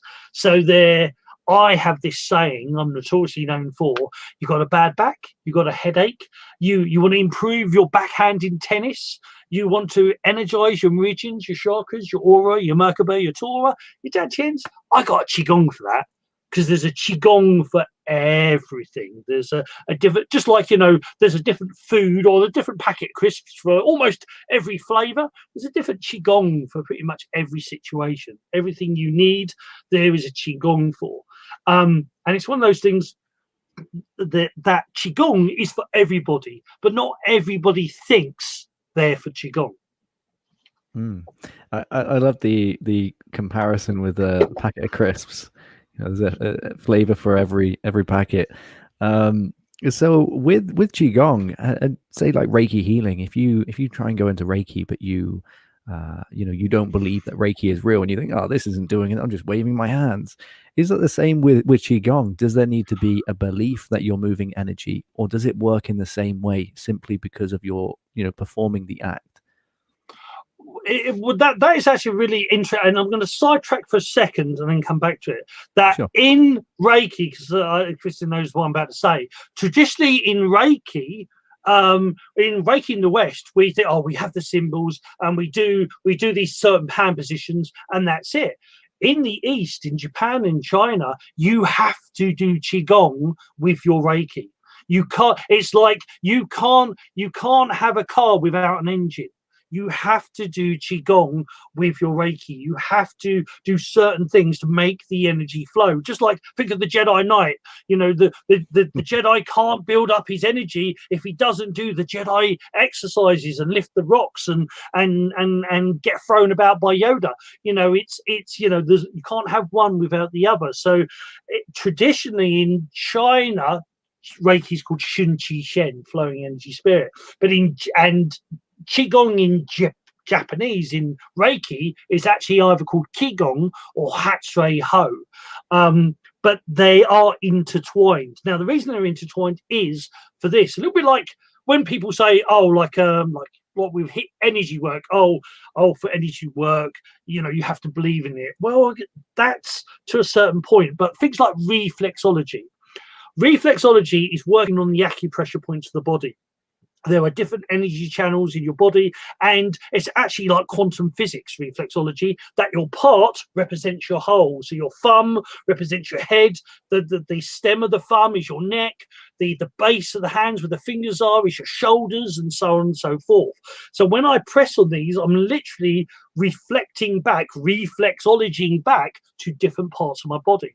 With Qigong, it's doing the same thing. Whether you believe in it or not, it will do what it will do. In actual fact, it actually works the other way round, is that I don't have to tell you what that Qigong does for it to do what it does, you know, because it will do it anyway. Because this is why I said this at the beginning of this about Qigong. It's more like a fractal. It's more like a program or a symbol, because it's built into the genetics of that exercise to do a certain thing. So when you do that exercise in a certain way, in the correct way, whether you believe it's going to happen or not, it will do it. That's the difference that we're with. And if a practitioner, whether you're a Reiki practitioner, a aromatherapist, an energy practitioner, if you do Qigong, it actually boosts your abilities. It boosts your energy. Now, my teachers would, it sounds a bit war-y, battle-y, but my teachers believed in energy being a little bit like a battle, as in, if my belief is stronger than your disbelief, I can, not in a bad way, but I can overcome your disbelief, because my power, my energy will overwhelm you. To the fact, I've proved this in a weird sort of way, is that the most haunted houses in the UK I've been to. I've actually been to a KGB prison in Russia, and I even went to in Germany. I went to concentration camp. Now, these places are really dark, and there's poltergeist, or this negative energy. I go in there, everything stops. To the point where certain people that work there are freaking out because it's never stopped ever. And suddenly everything's gone quiet. The doors are not banging. Things are not flying towards their heads. And then when I walk out again, it all starts back up again. And it's because my energy is sort of like a filter. It's filtering, saying, I'm not allowing anything negative that doesn't help me grow into my area. So things ease off and things change. And that's what a shaman, a dragon dog shaman, can do, is that he changes the air energy in the area. It's a bit like changing the lights to change your mood. You know, you change the lights, you can't be as angry as you were, because you know got pretty little lights in the background or a certain mood light, and you naturally start to chill out. So the exercises, you know, will change your mood. They're a bit like a boggie. The Qigongs are sort of like me. They will change your mood whether you want to or not, if you practice them enough. And that's a key. There's little key points to all of this. The Daoist philosophy is the waterway, or little and often. Practice a little bit every single day, and it will make things change. Psychology says if you do anything for 15 minutes every single day for 4 to 9 weeks, and some people it's more 4, some people it's more 9, you create a habit. And it's the same with, you do practice. All you need, look, I always say, just give me 15 minutes of your day out of 24 hours. Give me 15 minutes, and within a few weeks, I've had people with chronic pain for 30 years who within a month have had little or almost no pain from, and blown their brains. Same with people with migraines, same with people with tension. I've had people with frozen shoulder for 10 years, couldn't lift their arm high, and within a month they go, oh my God, and they start flapping like a chicken, oh my God, what's going on?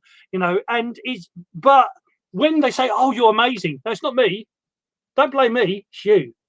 You did it, because you've got to do the practice. I show, as a Sifu, I point the finger and you follow that way, that path. I'm not a master. I don't tell you what to do, and I don't expect you. I don't want to be at the top of the pyramid and you down at the bottom and you groveling at my feet. I don't want none of that business. I'm a Sifu. I'm a guide. I'm a muse. I point the finger to the way. It's up to you to. I lead the horse to water. It's up to the horse. It's up to the horse or the horse whether it drinks the water. So, do you feel that the emotion code? I'm not sure if you're familiar with the emotion code, but do you feel the emotion code, which is just releasing trapped emotions from the body, is essentially just Qigong but without the movements, and releasing that energy that Qigong does in a more physical way? Yes. And again, without trying to be controversial, for me is yes, but it may only work third of the way because you're only doing third of the thing. When you work on the emotions, you'll just work. It's like think of. I used to be a chef, so I used food a lot. Think of a sponge. You have a bottom half, a top half, and the bit in the middle. If you have 16 inches of cream and very thin sponge on the top of the bottom, it's going to be a very lousy cake. But if you have too much sponge on the bottom, cream in the middle, and not enough on the top, it's going to be a bit weird. Or if you don't have enough sponge, it's going to be a bit weird. So if you only focus on the emotions, you're only going to get an emotional result. If you only focus on the physical body, you're only going to get a physical result. If you only work on the spirit, the thoughts, the intellect, the spiritual side, you're only going to get a spiritual result. And to be honest, back in the 60s, the spiritual movement, that they were connecting with heaven, but they struggled to earn a living, or they were very weak, and the military, the might, people, bullies would come in and they wouldn't know what to do. When you're not balanced, you create imbalance. This is actually why the Shaolin monks are Buddhists. They're Buddhist monks, and they originally started off very spiritual, very interconnected with the universe, but they were mostly fat and not being cruel, and mostly unfit. And it was Buddha Rama that came to China and said, guys, I love you, but you're fat and unfit. Here's yoga, start doing yoga, but then also, because you're Chinese, find other ways, look into the universe, look for other ways to stretch the mind, the body, the spirit. So they looked at the animals, they looked at the elements, and this is why you have Kung Fu. This is why Shaolin Kung Fu exists, because they learned that they have to be fighting fit. They have to balance the mind, the body, and the spirit. So these are, in actual fact, somebody was mentioning in my class before this about tapping, and I was saying, tapping's very, very good, but traditionally in China, tapping, rather than a very light tap, you actually almost like a Tarzan tap, or knock on the door tap, because when you knock on the door, instead of just tapping on the surface of the skin, which is just the thoughts, or tapping a little bit into the tissue, which is the emotions, when you not bruise yourself, don't break your bones, but give yourself a good tap so you can feel it. So afterwards, you work all the way into the physical core, because if you're tapping to release, say, I'm opening up abundance, well, tapping on the surface is only spiritual abundance. Yeah, you get thoughts. Tapping a little bit deeper in, you get emotional abundance. But tap all the way to the core, you get physical abundance. You get all abundance, So it's learning that these things, don't just do one bit of them. Work on the mind, the body, and the spirit. Does that make sense? Absolutely, Sifu. And I think it's so important that you brought up the balance between the spiritual, the mental, and the physical, because it is, especially when we're working on our healing journey, it's so important to integrate the three and not to just focus too much on one. And I love the cake analogy because, yeah, if you're all the way focused on your spirituality, it's like having all frosting and no cake. But, it's not going to be a very good cake. It's going to be too sweet. But if you balance that out and you say, okay, I'm going to work on my spiritual body. I'm going to, connect through meditation. I'm going to focus on my energy centers. Oh, and while I'm working on my spirituality, maybe my mental health comes up. Maybe there's some instability in my mental health where I could use a little bit of guidance or love. And then taking it that one step further of saying, what are my physical habits like? Do I work out? Do I stretch? Do I give my body the opportunity to release energy in healthy ways? And is it strong? Is it built to last? Because if you are working on your mind and your spirituality so that way you can live this beautiful long life, but you don't take care of the physical body that you're existing in, then you're going to find in your older years that your body starts deteriorating as your mind stays fit. And so absolutely understanding the importance of taking the time for the little things, like 10 minutes of yoga to start your day can absolutely change the entire course of your day, and it's like 10 minutes. You can take 10 minutes to do something for yourself. But I know a lot of the times we find it's like, oh, well, am I worth my own time? Like, I get busy. I said I was going to do this or that. But whenever you slow down and you stop and you say, okay, but whenever I actually take care of myself and I give myself that opportunity to build my energetic space or my mental health, I'm able to show up in these other spaces better for other people. And so it's like understanding that although, yes, whenever you do take time away from, other things in your life to focus on yourself, you're actually giving yourself the opportunity to show up better for others in these other spaces. And so, yeah, absolutely super important. Aaron, did you want? Yeah, carry on. You got the singing bowl. Well, yeah. Well, there's a reason why I've got the singing bowl. So obviously, I'm aware on Spotify as well. You're on audio, but my teachers would say, life is like a cup. Is that you have to fill your energy up, and then every time you help others or talk to others, you're pouring out of your own cup. So the one thing that they would say is that you must live with an overflowing cup. So you fill yourself up first, and then from the excess, you help everybody else. From the excess, you do service to others. Service to self, to a degree, is important to then be able to do service to others. Now, what's happened, like in the 60s and going up to like even 5 years ago, you get a lot of people say, "Oh, that's selfish. So looking after yourself is selfish," and it's like, but if you don't look after yourself, your mum, and you worry about all your children and worry about your husband and your family all first, and you burn out and then you're ill, what's going to happen? They're going to have to, how are they're going to have to help you. And then, the Daoists sort of have this weird concept of actually not looking after yourself. That's selfish.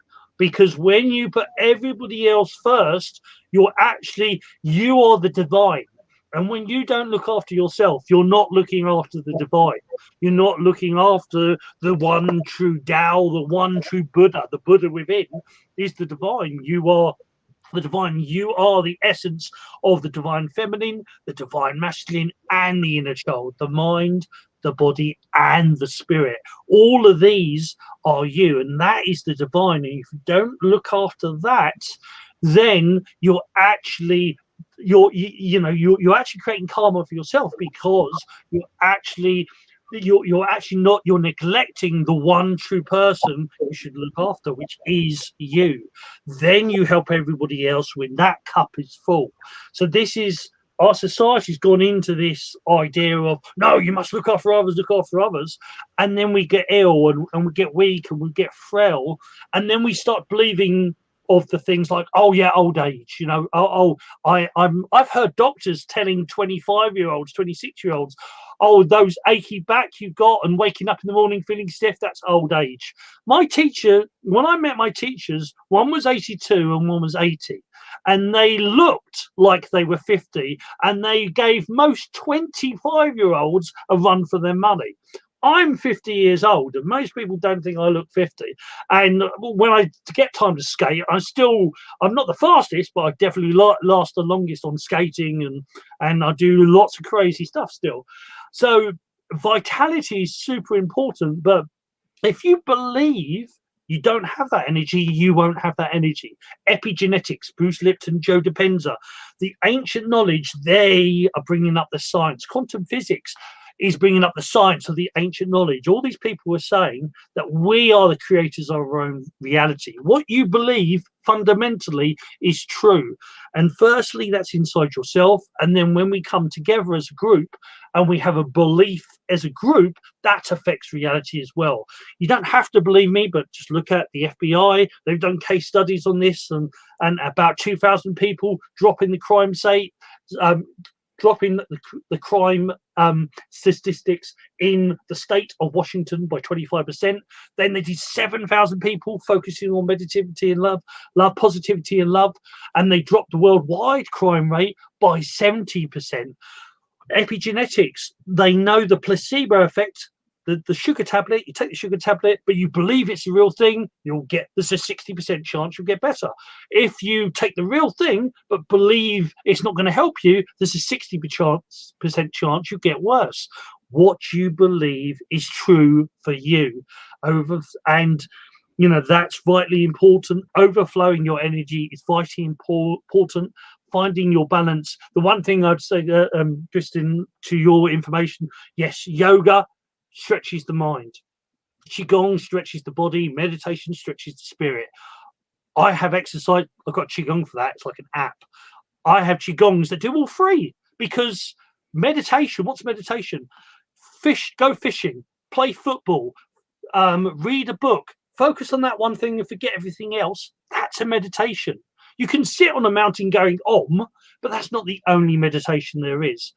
Qigong is energizing exercise. It's not just exercise, it's energizing exercise. So when you breathe and you move at the same time, it allows you to build up energy. Yoga is stretching the body. If you stretch the body, you stretch the mind, and you release those toxins. So all three are important, not just one of them. I would say finding 5 minutes, even if it's 15 minutes to do all three, then if that's what you got, that's still better than nothing. So 5 minutes meditation, 5 minutes Qigong, 5 minutes yoga.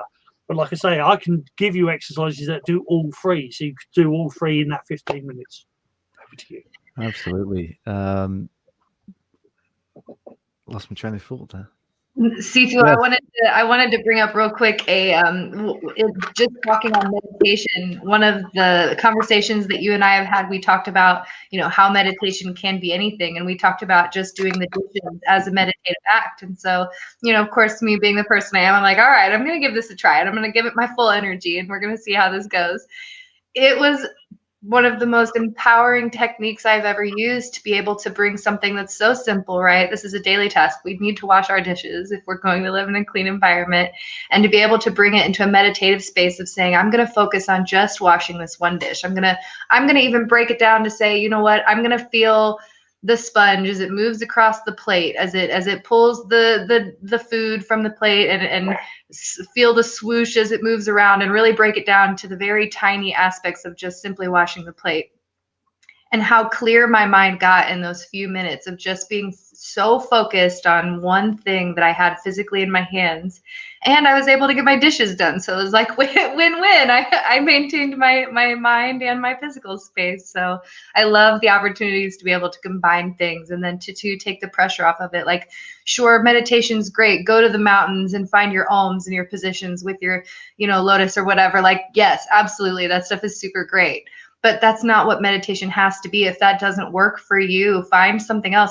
I know some people that meditate while they're out running errands, and it's like they're finding their own peace. And so I think, for anybody that's watching that says, oh, I want to meditate more, I want to get more into my spirituality, but I don't really know how to go about it, try utilizing very simple things that you already do every day in a meditative space, just by bringing it down to the basics of, how can you bring this into a simple space? How can you bring your focus in on just this, rather than I'm doing my dishes and I'm thinking about the dog and I'm thinking about the work I didn't do, or I'm thinking about that conversation I had forever ago, and maybe it takes me 20 minutes to get my dishes done because now I'm scattered all over the place. Rather, using it in a meditative space of saying, I'm going to just focus on this one thing in this now moment. And yeah. Yeah, and it's finding the peace in everyday life. We can make excuses. We can say, I can't meditate because I don't have 5 minutes to spare. If you're wanting to actually meditate, traditionally meditate, just sit there and allow yourself to be still. Think of how many times in a day you procrastinate. You think, oh, right, I've got to go to work. I'm going to sit here for 5 minutes. It's that accountability to say, okay, well, I'm not going to procrastinate and just sit here and think in my head. Whilst I'm thinking in my head, maybe I can be still and just relax and find peace in those 5 minutes until I'm ready to leave. Or maybe you're in the supermarket, you're waiting for the checkout clerk to scan the items of the person in front of you. Just stand there, allow yourself to be present in the moment, send positive thoughts out to whoever's around you, and just be in the moment, just be present. Because in society, we're almost being taught to never be present, to always be thinking about something, doing something in our heads. And actually, again, you're there looking at the checkout clerk, rather than thinking in your head, God, can you hurry up? Maybe send loving thoughts, like, okay, you're doing a great job, carry on. And just be present with them in that moment and send positive energy, not hate. They're there doing their job, and you might be in a rush. But again, imagine if you're them, and be present with who you are in interaction with in life. Because we can get so caught up in ourselves, and we can get so caught up in this is me, this is my experience, this is where I am, this is what I'm doing. But stepping out of ourselves for just a moment to be present with other people in the moment. And it's not about, ignoring ourselves, because again, as you said, Sifu, we do have to focus on ourselves and put ourselves first. But again, life is this endless exchange between the cups, So when somebody else, again, like the checkout clerk, is doing a service for us, we can't give much back, but we can give them positive energy. We can give them our presence. We can give them us in that moment, not just stand there silently going, thinking in our heads, not even talking to them, just thinking, are you going to hurry up and scan that box of cereal? Maybe have a little light conversation with them. And if you don't feel like talking, just again, send positive energy, just give them a smile, just look at them with presence, without judgment, and just be, instead of trying to do. As a society, we always have to do something, we always have to be somewhere and go somewhere, but we forget to just be. And this is something that the ancient world, philosophies throughout the ancient world just say, just be and stop doing. What are we in a rush for? We on average, 80, 90 years, maybe 100. Life expectancy now is 100 years old for anyone born now. So why are we still in such a rush to get things done now? Fair enough, 100 years isn't that long in the grand scheme of things. But in the human experience, it's enough time to take our time. We don't need to rush for 100 years straight. And again, you don't start adulthood now until you're pretty much in your 20s. And we still rush, even for your childhood. You rush your childhood, you rush your teens, you rush your adulthood, then you rush your job, and it's like, I have to succeed now. Then we don't enjoy the moment. We don't enjoy the process, because life is the journey. Death isn't even the destination. Death is just a doorway to the next journey. So enjoy the journey as we're on it, because we're never going to reach the destination, because we're always on another journey. We go into the next life where maybe it's nothing. Maybe spiritual philosophies are correct. Maybe there is a God in heaven. We don't know until we're there.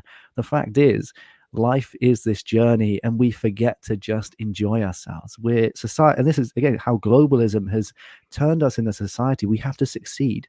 Like, what does it mean to be successful? Okay. Are you happy? Are you healthy? Do you feel good about what? It's not about how much money you earn. It's not about how many possessions you have.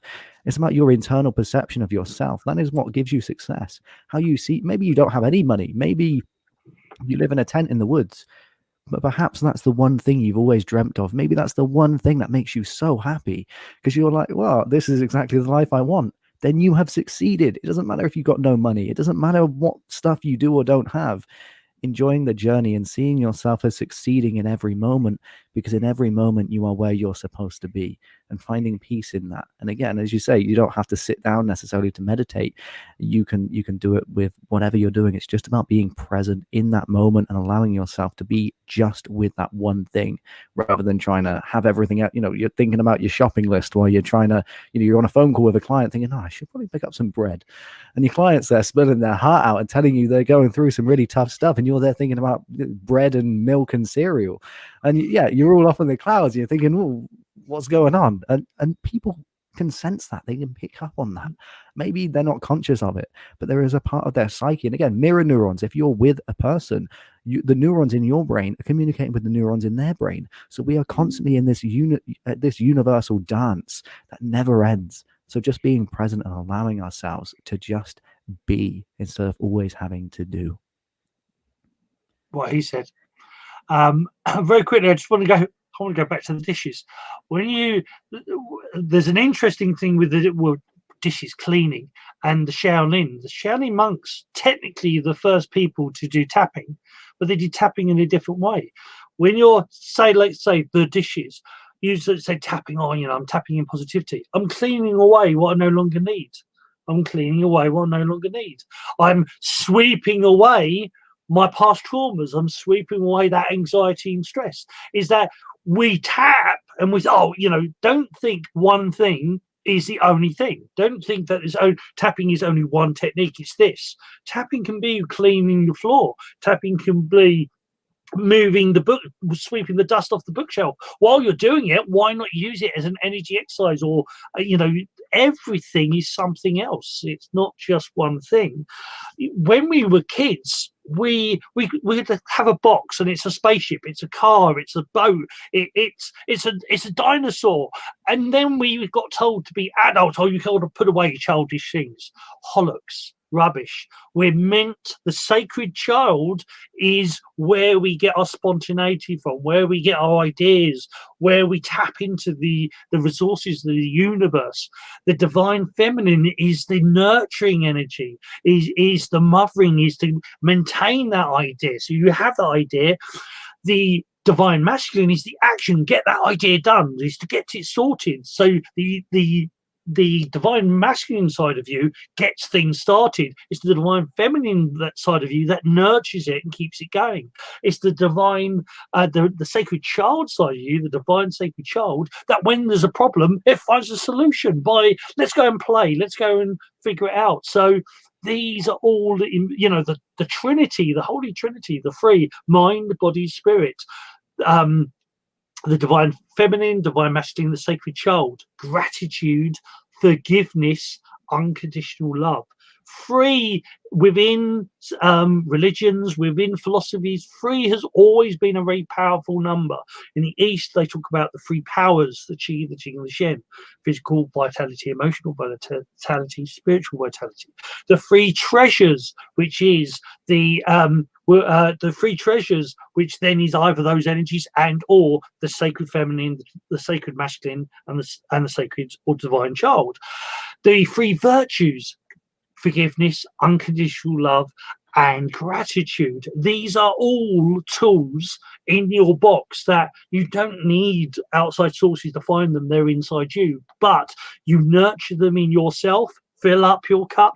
For the visual people on YouTube, you fill up that cup, and when it overflows, then you can help the others. This is really important. But you can do this washing the dishes. You can do this driving the car. It's that whole thing of how many people are so eager to overtake you just to get one step ahead. You're 1 second quicker than you were. That's it, 1 second. And then somebody else will get and pass you. And then you actually get more stress and strain from desperately trying to get there, rather than just being the journey and being present in that moment and keeping yourself relaxed and flowing and get there when you get there. It's actually, I live in the UK, so, it's not the biggest place in the world, but it's not the smallest. And, my daughter lives 74 miles away. I stopped driving because it was actually less stressful, and actually easier for me to go by train and go there by train and meditate and chill, watch a movie, read a book, go to sleep, than going on that car, driving that journey. And I could stay chilled. I'm not somebody who loses my temper, but it ended up being, it saved me as Daoist who want to save energy. And it was less energy consumption going by train and traveling that way than it was by going, by car. And you mentioned the supermarket. You actually save any when you're nice to that person who, even when we have to wear masks now, but smile with your eyes, physical motion. That's the qi, the physical side, sending that thought, and then you start feeling good. You feeling that's the qi, the jing, and the shen. Just doing that one person, that domino effect. You affect them, they smile back, you feel a bit better. And that domino effect carries on. You ignoring them being in your head, that's a moment missed, an opportunity lost. That's qi wasted. Actually, qi wasted, because instead of giving something and getting something back, you've lost. You gained nothing. You didn't do anything, and you actually lost energy because you wasted that moment. Every moment is actually precious. Every moment. A lot of people say, oh, if this was your last, if you were going to die tomorrow, what would you do differently? Everything. Well, then why not do everything now? Yeah, exactly. And you said about cleaning your house and how you can use that to clean out your own energy. And as you say, the brain doesn't know the difference between what we're imagining and what is actually happening. Reality is happening in our noggin. We don't know what's real and what's not, essentially. And, you could be cleaning your dishes and think, oh, this is my childhood trauma. I'm washing all this away, and watch that go down the sink with the soap. And you can use this, and this is how we can use these spiritual philosophies in a very physical way and fit them into a modern way of life. And with the shamanism, with exploring trauma, shows us how entities can come into us through our traumas as a kind of fulfillment of karma, or even be absorbed. Negative energy can be absorbed from other people who have energy attachments, or just negative energy themselves. And as a shaman, rather than kind of judge the person or judge the entity, go, well, you're negative, you need to go, as maybe a priest might do if they're doing an exorcism. They'll go, you're the devil, you need to leave. As a shaman, you send that entity love, and you say, okay, well, you're here for a purpose. Have you served your purpose? If not, well, let's give that entity some healing. Let's give the person with the attachment some healing, so the entity can move on to its next destination. And this is really just saying, well, everything in life happens for a reason. You have trauma. What's it there to teach you? Something bad's happened to you. What's it there to teach you? Do you have chronic pain? What is that there to teach you?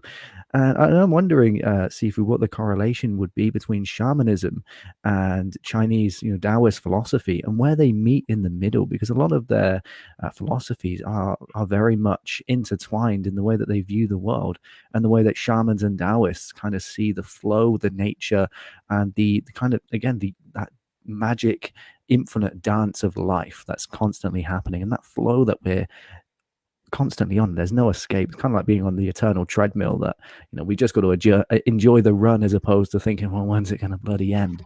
Just enjoy the run, because you're not getting off either way. Sorry, just picking something up. So the whole philosophy. So this for the visual people out there. So the title, get it properly. So this is actually called Tai Chi. That would be, for those on Spotify, I'm showing, so that black and white sign with the two little eyes looks like fish. A lot of people say it's yin yang. Well, yin yang is actually a slightly different symbol. Yin yang is half a black circle and half a white circle, and it means opposing opposites. It means good or bad, right or wrong, this or that. Tai Chi means everything is one. It's the balance between the yin and the yang. And there's a saying, and I know things are changing, because when I said this saying 20 years ago, I'd almost get rocks thrown at me, and now people sort of listen. And there's a saying that there is no good or bad, there just is. Now, 20 years ago, I'm not joking, I'd get people say, oh, what about Hitler, and what about this, and what about that? And it's like, you have to understand is that in the Daoist concept, everything is almost like the Matrix. Everything is a lesson. Everything is one. Everything is energy. Dragon Dog Shaman, everything is interactive. Everything is energy. Everything is you. Everything is you expressing yourself in a different way. And even your traumas, you know, if you look back to the idea, and there was I do a show called The Way of Conscious Mindfulness myself, and there was a woman in the UK actually called I think it's Melody Black, and she was gang raped when she was 20, and you know she's you know highlighted this over the last 15 years. But one of the biggest things that was really interesting, because the press and the public went crazy over it, is that she forgave her attackers, and they said, you know, but they did this horrible thing, how can you forgive them? And she turned around and said, no, you totally misunderstand. I'm not forgiving them for them, I'm forgiving them for me, because in the Taoist and Buddhist concept is everything in your past you put in your backpack. You got a rucksack on your back, and every time something happens, you stick it in your back. And every time something happens, if you don't let go of it, you stick it in your back. And every time you're grabbing things in the past, you keep thinking about things in the past. I wish I did this. I wish I did that. Why did they have to say that? Why couldn't they give me 2 lumps of sugar in my tea and not 1? Every time you hold on to this stuff, you're putting more stuff in you. You're holding on to more stuff. You're making yourself heavier and heavier and heavier, and which restricts you from seeing the wonders of the universe. It restricts you from seeing all the possibilities.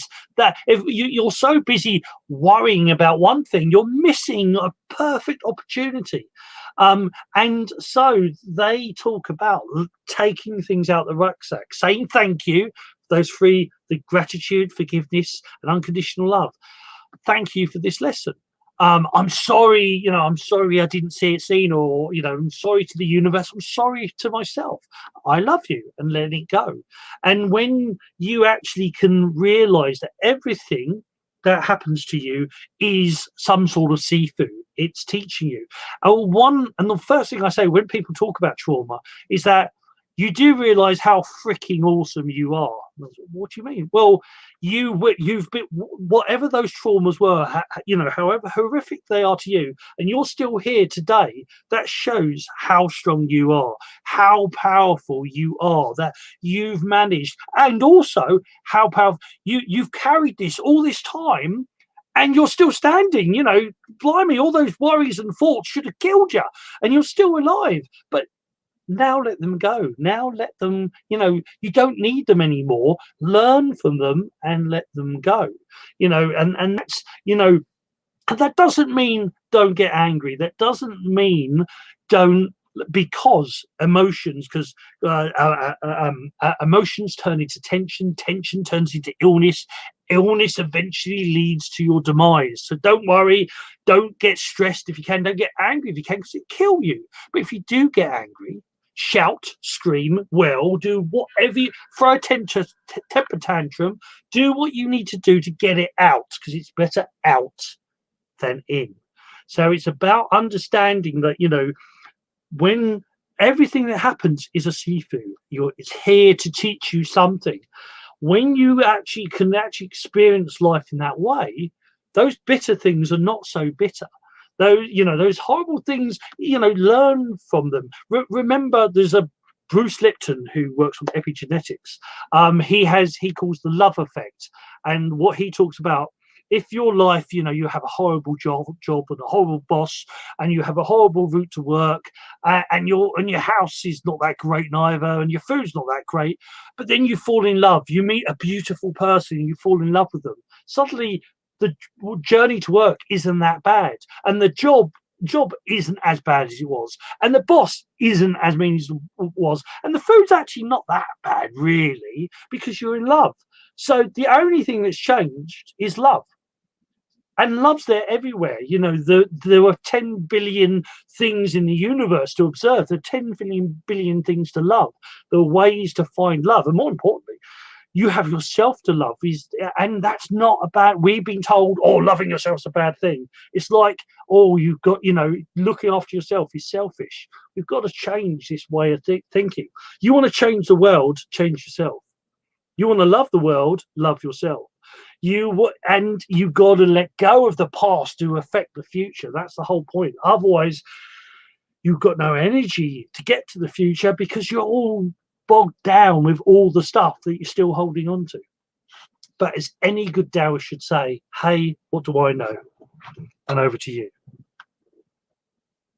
Sifu, it's so important that you brought up the oh my goodness, my mind totally just lost everything. Wow, that was really bad.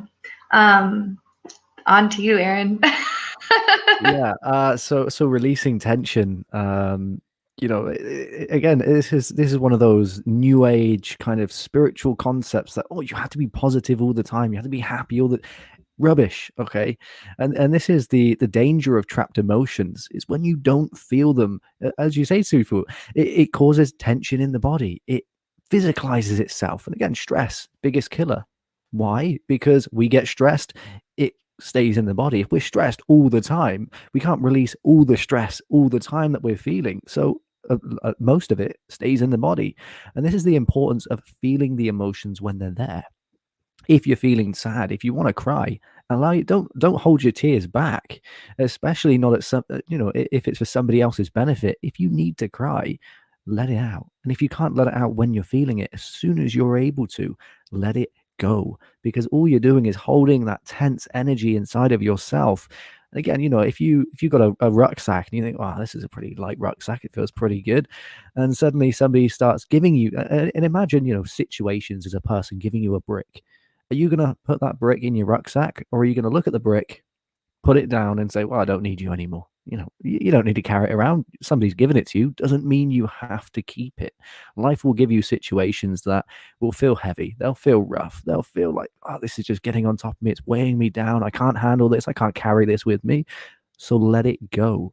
And this is, we will struggle with emotions and bottle them up until we need a therapist, until we need a counselor, until we need medication. But society needs to start teaching us how to actually feel our emotions and release them in the moment, so we don't need a therapist. Because all depression is, all anxiety is emotions that have built up over time. And again, emotions that have built up through traumatic experiences. And we struggle to process the traumatic experience to the point where the emotions associated with that experience get stuck in the body, get stuck in the mind, and we just don't know where to put them. We don't know how to deal with them and release them. So you can use the emotion code and release these, and suddenly your association with the trauma is completely different. And this even, works with releasing physical pains and ailments in the body, because you're removing this emotional energy from the body. And again, as we were saying earlier, everything is energy, and treating it as such, and recognizing that you are essentially in a giant river, and that river is constant. No matter how you can try and swim against the current all you like, you're moving forward. It doesn't matter where you go. Something comes into the side, well, that's going to carry on wherever it's going to go. Just like a fish is going to go where it wants to go. If it can't get somewhere, it's just going to flow to where it's easiest. Where it's, well, I need to go there because there's some food in there. Okay, well, it's going to go in there because that's where the flow is taking that fish. You are not the river. You don't control where the flow goes. So allow yourself to go where the flow takes you. And again, with emotions, if you're feeling emotions, that's because something is saying, well, this is what you need to feel right now. You need to experience this for some reason. And it doesn't matter if you don't have to believe in God, you don't have to believe in spirit, you don't have to believe in the universe as a divine force. Just look at it in the sense of, there is something happening for some reason. Maybe there's no reason, but it's happening anyway, regardless of any intention or any conscious being. And again, if you feel that there is no reason behind the universe at all, just think, well, it's for me anyway, and I'm the only one it's affecting. So why not do what's right for me? Allow myself to release things, allow myself to enjoy the bloody moment. And if you're feeling stuck in communication, figure out what the reason is. Why am I struggling to communicate? Or maybe you are feeling anxious. What's the reason you're feeling anxious? find the original trigger that triggered that trauma, because emotions are essentially just little traumas. That's why we react. If you see an animal being, not being treated very nice, it's a trauma, because you're thinking, well, I'm used to this animal being treated in that way. So when you see it treated in a way that you're not used to, it's like, oh, well, that doesn't feel good. That's a trauma. That's why we have negative emotions. No matter, we see trauma as, oh, it has to be a really, really big thing. It can be the tiniest little things. And when you build up those tiny little traumas, that's when you get things like PTSD, chronic depression, extreme anxiety, and chronic illnesses, because you're feeling not just one emotion or one form of that emotion. You're feeling, countless amounts of one emotion in different ways that have become stuck in your body. And that's when you find it almost impossible to work through on your own, because you don't have the awareness. You're trying to release, 1,000 forms of one emotion that have come to you in maybe 10,000 different ways and 10,000 different moments in your life. And you think, okay, well, and this, again, depression builds up over time. Why? Because it's a series of small traumas that build up and create one big trauma that we call depression. We call it anxiety, whatever name you want to give, whatever emotion. And releasing those emotions as they come means that we suddenly start to avoid, well, not even avoid, we don't need to experience the full-blown trauma, because these tiny little traumas are just there to say, okay, well, we're going to make you feel a little bit uneasy so you can learn whatever it is from the situation. Maybe you just need to learn to put up with something rather than, get really sad about it. Just go, oh, well, it's going to happen. I can't control that. Okay, well, it feels sad. So let myself feel that, and I'm going to feel that. So I know that I don't want to do that because it doesn't make me feel good. So now you know what not to do. And you felt that. So you're not going to harness that in your body. And now you can move forward with a more positive outlook, with a more free flowing energy. And you can give that to other people. You can share that energy, and people will sense that. How you feel in yourself is really projected in your relationships. And your ability to love others is the same as your ability to love yourself. And where does emotions come in with this? Well, where don't they? When we're avoiding our own emotions, when we're avoiding our own well-being, how can we be there fully present for anyone else unless we sit with ourselves and say, well, right now I need a good cry, and then I need a hot chocolate, and then I'm going to go for a walk and meditate. Do it. Don't think, oh, well, I can't do that because I'm meant to go and do this. Okay, well, put that on hold. Maybe you're like, oh, I was planning on meeting a friend later. I promised them I would. Okay, well, if they're a friend, explain to them what's going on and why you can't be there, and say, look, I need to be there for myself. I just got to go and do something. I can meet you afterwards, but I've got to do this for me first. And that, having that accountability to really own your shit in the moment and say, well, I'm not going to put everyone else before me, because if I do that for too long, I'm going to need everyone else to be there for me. And I'm not going to be able to be there for, even my cat or even the dust on my counter, and you're going to be there just rotting on your couch, watching Netflix all day in, 3-day-old takeaway, because you just don't have the energy to do anything. So really just showing up, and when we talk about showing up, we often think, oh, showing up for other people. No, take it home, take it a step back, show up for yourself. And suddenly you won't need to show up for other people, because you already just be able to be there. You won't need to think, I've got to show up. You will just be. You will flow so much easier because you own your own flow. It's kind of like a little stream branching off of a big river. Eventually, that little stream's going to connect to another body of water, but it's going to take the way that feels right. It's not going to resist. It's not going to try and climb up the mountain. It's going to go down. And wherever the head of the stream wants to go, it's just going to flow with it. It's not going to resist. And eventually, it will already be with the next body of water before it knows it. And it will rejoin with the community, with the global force that's driving it in its original state. And this is how we have to kind of start to see our lives, is that we are in this endless flow. And the more we resist it, we're just creating stress. We're creating pressure. We're creating just, that feeling where you're just like, oh. If we can release that before we get to that, why not? What are we so afraid of? So you both discussed the process of letting go, right? And how important it is to be able to release these situations or emotions from our lives that are holding us back or weighing our sacks down, right?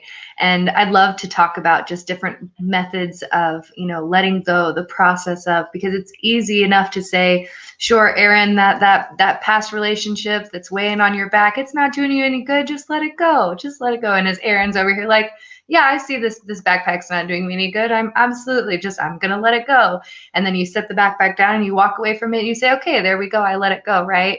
But that's actually embodying like toxic positivity, because rather than actually addressing the backpack or whatever the situation is that you're unloading, that you're releasing, you're kind of just leaving that energy there, not transforming it. And so I know, at least in my own practices, whenever I go through a process of letting go of something and truly allowing it to be released from my energetic space, I have to take a minute to stop and reflect on what exactly is this situation that I'm trying to let go of. What are the aspects of the situation? How does it affect my life? And where does it kind of weave into my actions, or, what I think or what I say? And then as you find all of these places of where this situation or this energetic space that you are working to let go of, how it interacts with yourself, then you can learn to like break those patterns or thought processes and turn them into a loving thought process. So if it's, I'm releasing, I don't know, past relationships are just really easy to go for. So, I'm releasing this past relationship.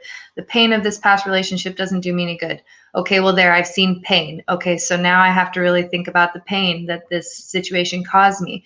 Have I given this pain space to feel yet? Have I really given myself a chance to allow these emotions into my being so I can release them? Because I know a lot of the times whenever we experience, negativity or things that we don't want to experience, we kind of put a wall up from it and we say, nope, I don't want to feel that. I'm going to try to avoid it or look away from it.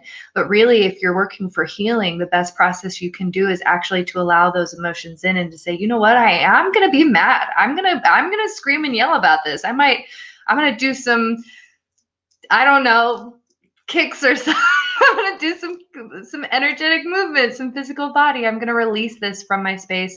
But it's about finding healthy ways to really allow it to go. And then after you're done releasing that energy or allowing the emotions to have their space to kind of be felt, holding ceremony for it and saying, I appreciate you. I appreciate the, lessons that I've learned. I know how to love myself better. I know how to treat, relationships in a more cohesive space. I know what I want more now, and giving it the space, the honor that it deserves, and then saying, thank you, I release you, and allowing it to flow from your space. But you have to really fully acknowledge it before you can truly release it from your space. And it can be scary. So be proud of yourself. Know that if you are saying like, yeah, you know what, I actually do want to release this from my space and I want to move forward with my life, that it takes a lot of strength and courage. And so, be gentle with yourself and send yourself love while you're in this process, because, it definitely takes a conscious mind and a courage body to be able to stop and say, I'm actually going to actively work on releasing the things that are holding me back, and then see how far you fly from it, because you're not having this energetic weight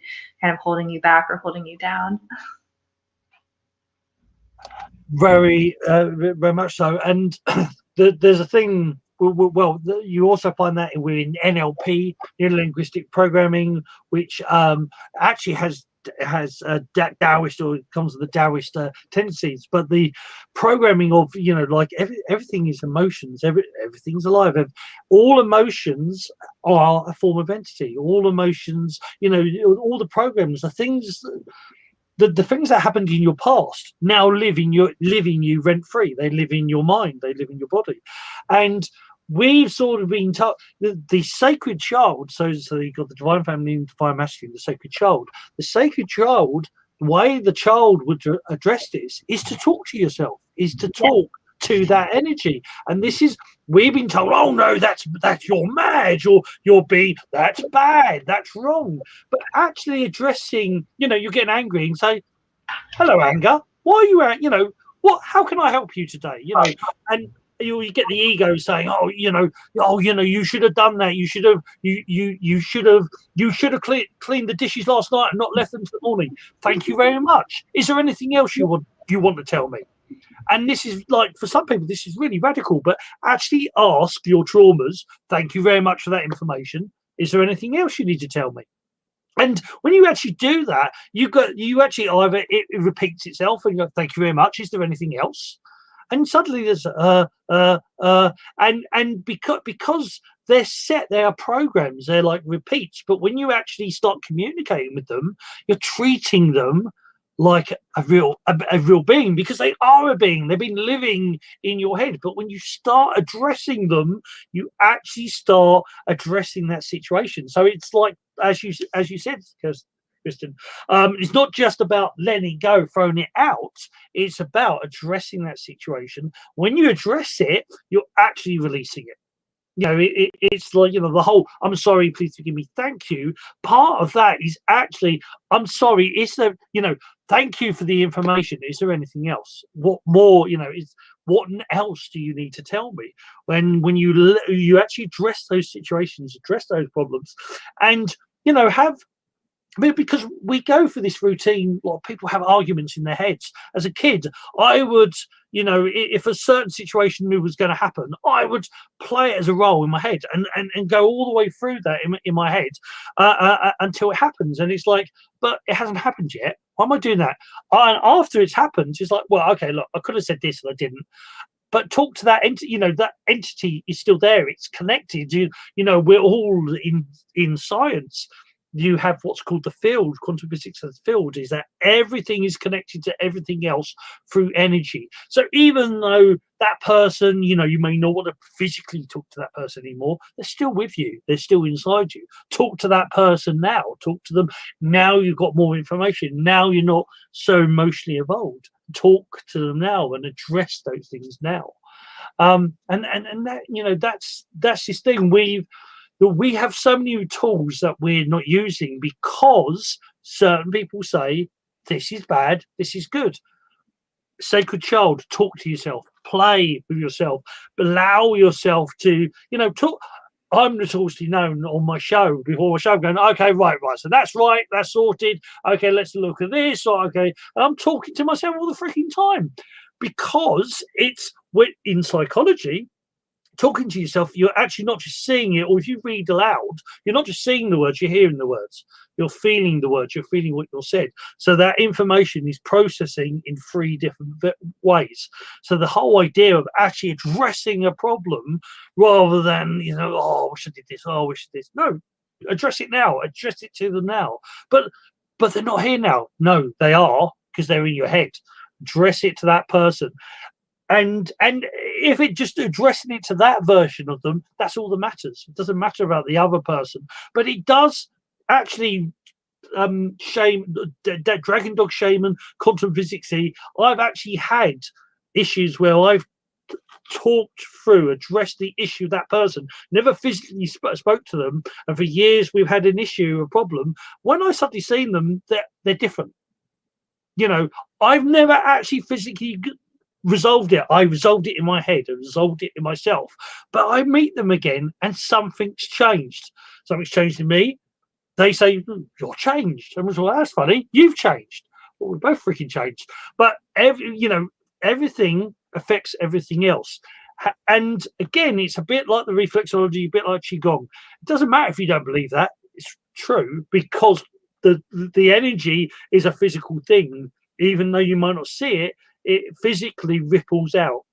We are all in a big pond and we're all splashing about, and all our ripples affect everything and everything else.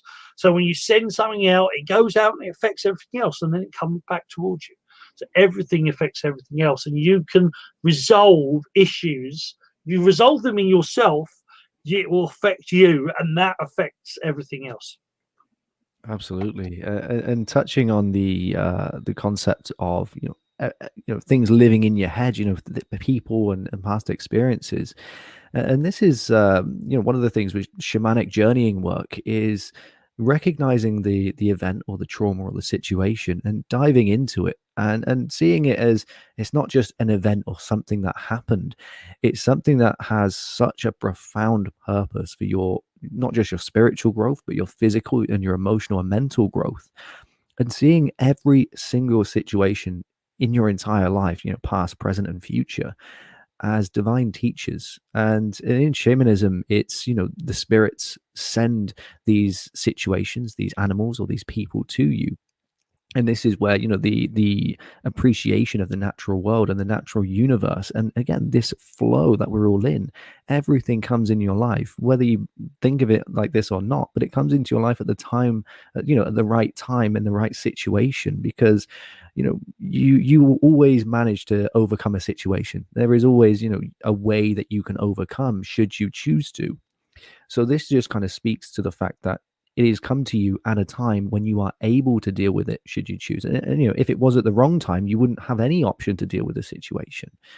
And shamanism goes really deep with past traumas and things, because it's sitting there and really diving into it, re-experiencing it to get every single piece of information, because we will miss all the information because all we see is the bad in the moment because we don't want to feel it.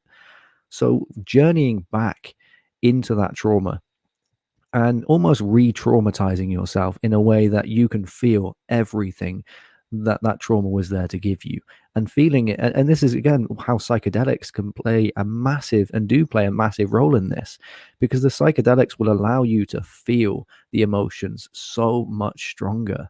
And because you're re-experiencing it again in a psychedelic setting, your mind is so open to everything that you're going back through. And it does take a lot of strength to go back through, especially if it's really big traumatic experiences. But in shamanic culture, it is crucial to experience that. It's crucial to understand what this was there to teach you, because it has been sent to you for a reason, and it's crucial for your growth, and also for the impact that it's going to have on other people. Because if we overcome our traumas, we can help other people overcome theirs.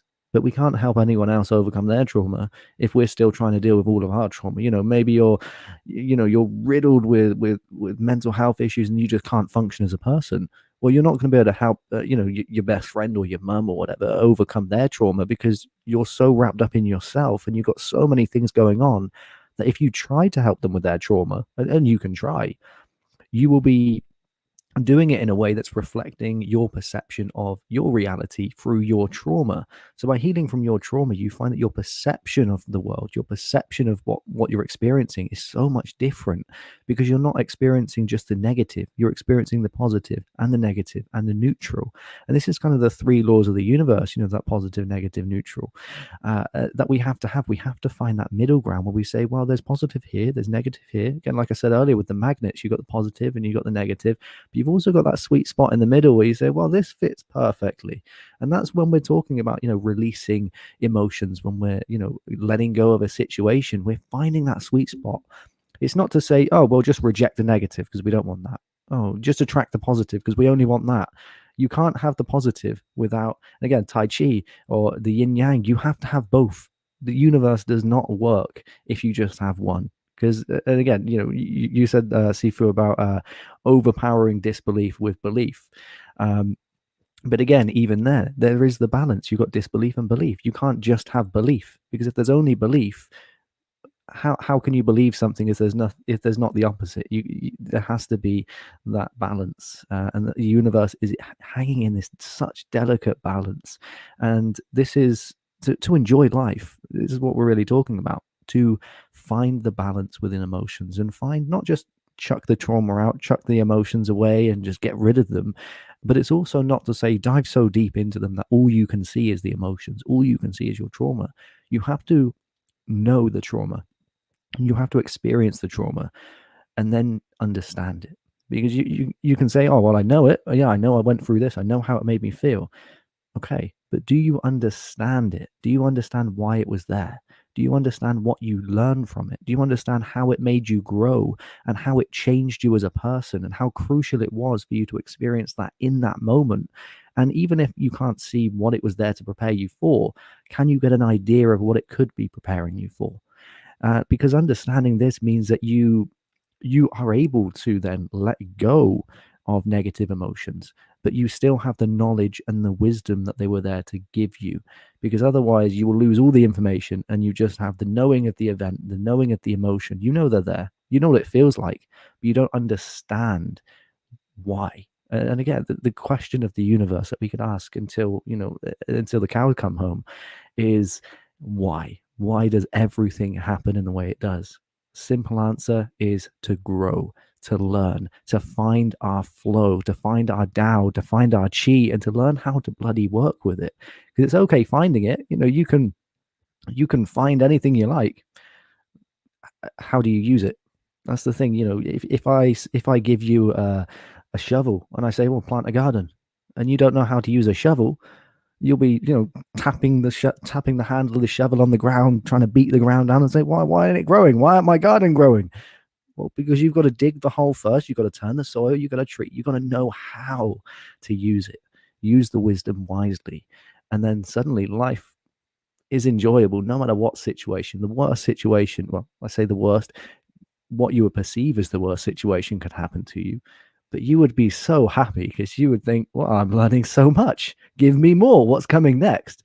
And you start almost taking this happy-go-lucky kind of, I can't wait for the next big challenge, I can't wait for the next big trauma to try and come in because I'm going to get a lot from that next one. And suddenly there is no such thing as negative emotions. They're there. The negative perception is there, but you've transmuted the negative perception into a positive understanding. And this is where the understanding really plays a big part in the self-healing and the inner healing, is bringing that understanding and the wisdom of the events, the trauma, the emotions, the situations, the people, bringing that understanding into a way that we can use it in our everyday life, not just when the thing that caused us trauma happens again. Well, we need to use the same thing every single day. What did that trauma teach you that you can use when you're brushing your teeth in the morning, or when you're going out for a walk, when you're dropping your kids off to school? Everything in life gives you a lesson, and there is always an application for that lesson and that understanding. But it's getting to that understanding, because modern society is very surface level. We like to look at things. We like to look at pretty things and nice things, things that smell good, things that look good, things that taste good, but we don't understand it. If I was to say, do you understand what's actually in your hamburger? Chances are you'd say, well, it's a hamburger. No, there's many ingredients in your hamburger that you're completely oblivious to.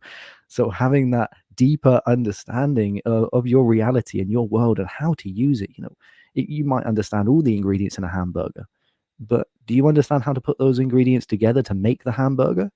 There's the difference between knowing and understanding. You can know all the ingredients in something, but if you don't understand how it works together, you can't put that knowledge into your everyday practices.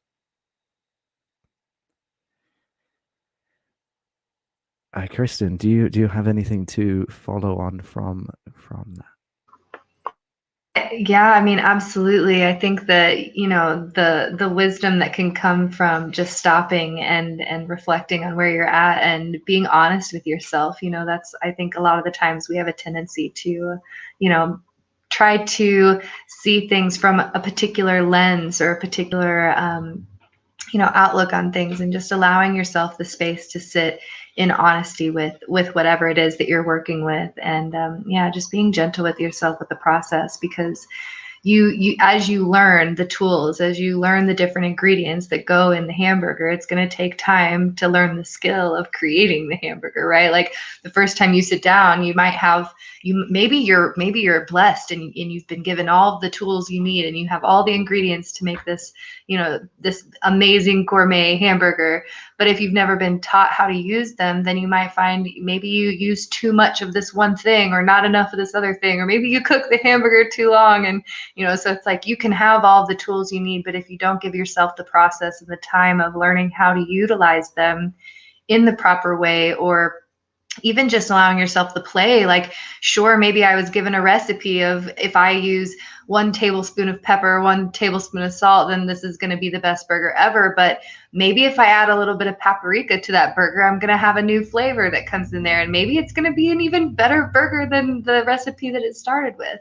And I think that whenever we utilize that analogy into spirituality or into healing, and we say, sure, okay, I met with my therapist this week, and they said, you're going to be able to work through these traumas by journaling. And I sit down and I journal, and journaling's great. This works perfect. I love my journaling, but I'm maybe still not getting everything out of it. So what else can I add to this, technique that I'm using to bring it up. And it brings me back to, Sifu. We've been talking about, I'm a Reiki practitioner. I love working with Reiki. I love, utilizing healing. And Sifu's like, well, hey, if you like working with Reiki, Qigong absolutely is going to just enhance that for you. And, so seeing like, okay, so I maybe have already been taught my Reiki and this is great and I love it, but being able to learn a new skill is going to enhance that recipe that I've already been given to be able to move forward and show up in better places, or even just help different people in different ways. Because as humans, we all learn individually. We don't all have the same, setup. We each work in our own unique ways. And so just allowing yourself to be fluid and play and find the things that work for you. And I feel like it's really important too to allow the things that maybe once worked for you, if they're not working for you anymore, allow those to flow from your path. They served their purpose. Like, whenever I first started doing Reiki, I was very much intent on, okay, whenever I'm in this hand position, I have to be here for 10 minutes. And if I don't stay for 10 minutes, then I'm not doing what needs to be done, and so that was a very elementary, it worked for me. It worked great. It was what I utilized in my practice. But once I learned more tools on how to be more efficient or to work,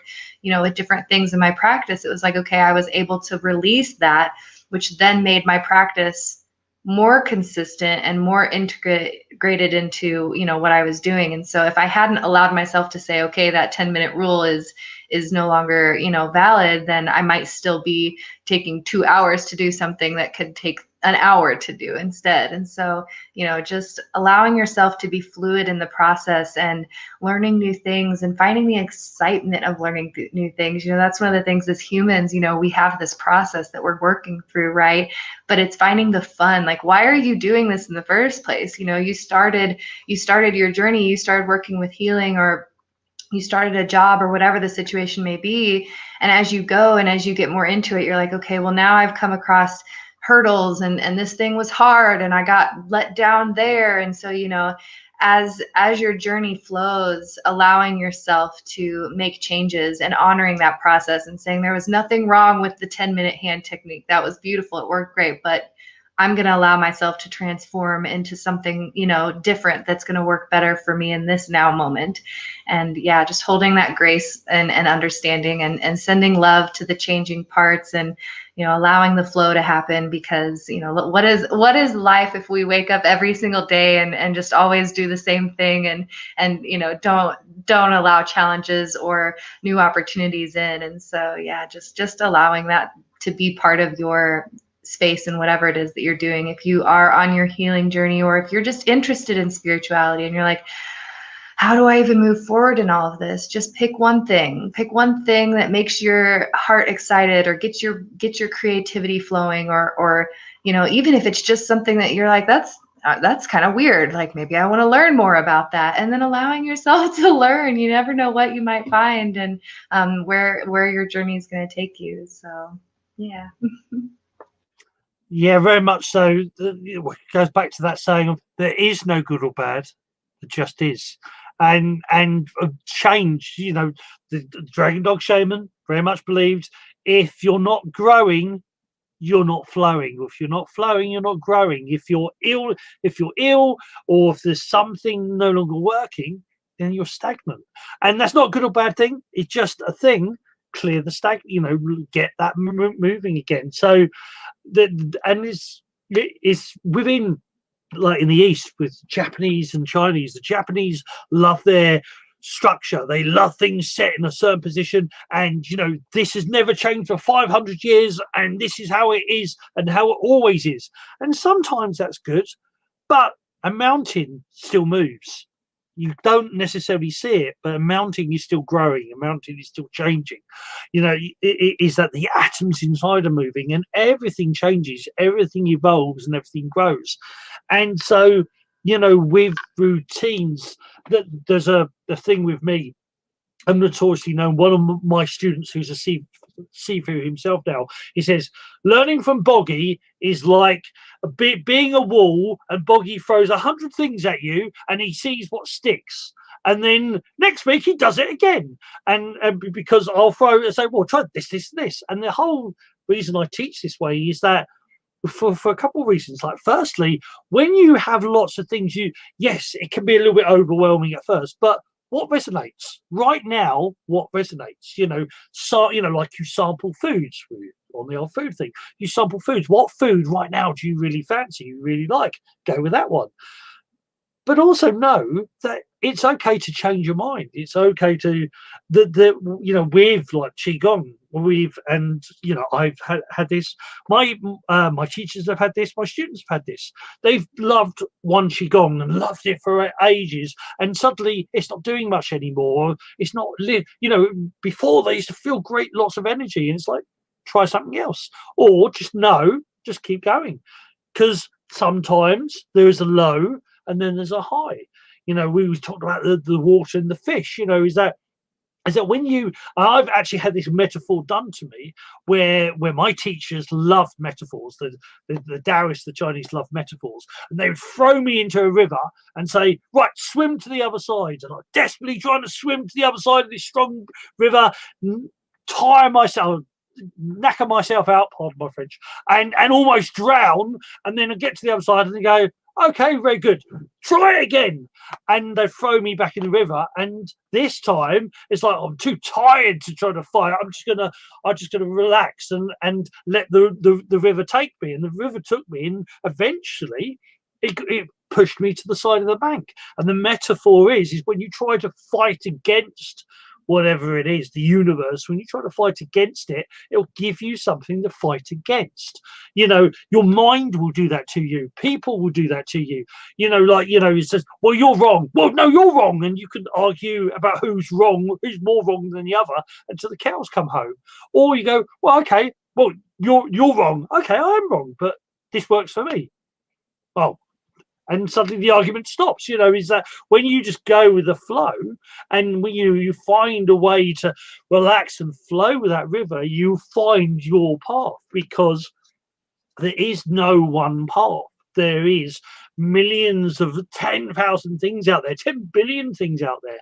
So, as a movie once said, I like movie quotes. It's not the greatest movie quote in the world, but there's 10,000 ways to die. Choose one. There's 10,000 ways to do everything. Pick one. You can stand there thinking, should I do this one? Just bloody choose something. Go with something. Go with what flows. And it flows for a minute, and then, well, actually, I want to do something else. Then do something else. There is no good or bad. It just is. Yeah, I love your story with the river, and it just kind of illustrates that it doesn't matter how much you want to get to a point quickly. If you can get there quickly, sure, but how is the expenditure of energy really worth it? Because if you take your time, and the river will take you to the riverbed anyway eventually, and you'll have the energy to actually enjoy your destination. So I guess it's a question, especially with this fast-paced modern global society that we live in, is asking, would I rather get there quicker but enjoy it less? Or would I rather get there a little bit later and enjoy it more? And it's kind of like this idea, we, like retirement, we live our lives really, really fast. So we don't enjoy the journey. But then retirement comes. And by the time we get to retirement, we're so tired. We don't have the energy to do anything. We just want to sit there and, just waste away, because we're just like, well, I spent all my energy working all my life and living fast and doing all this stuff for other people. So you can't enjoy your retirement.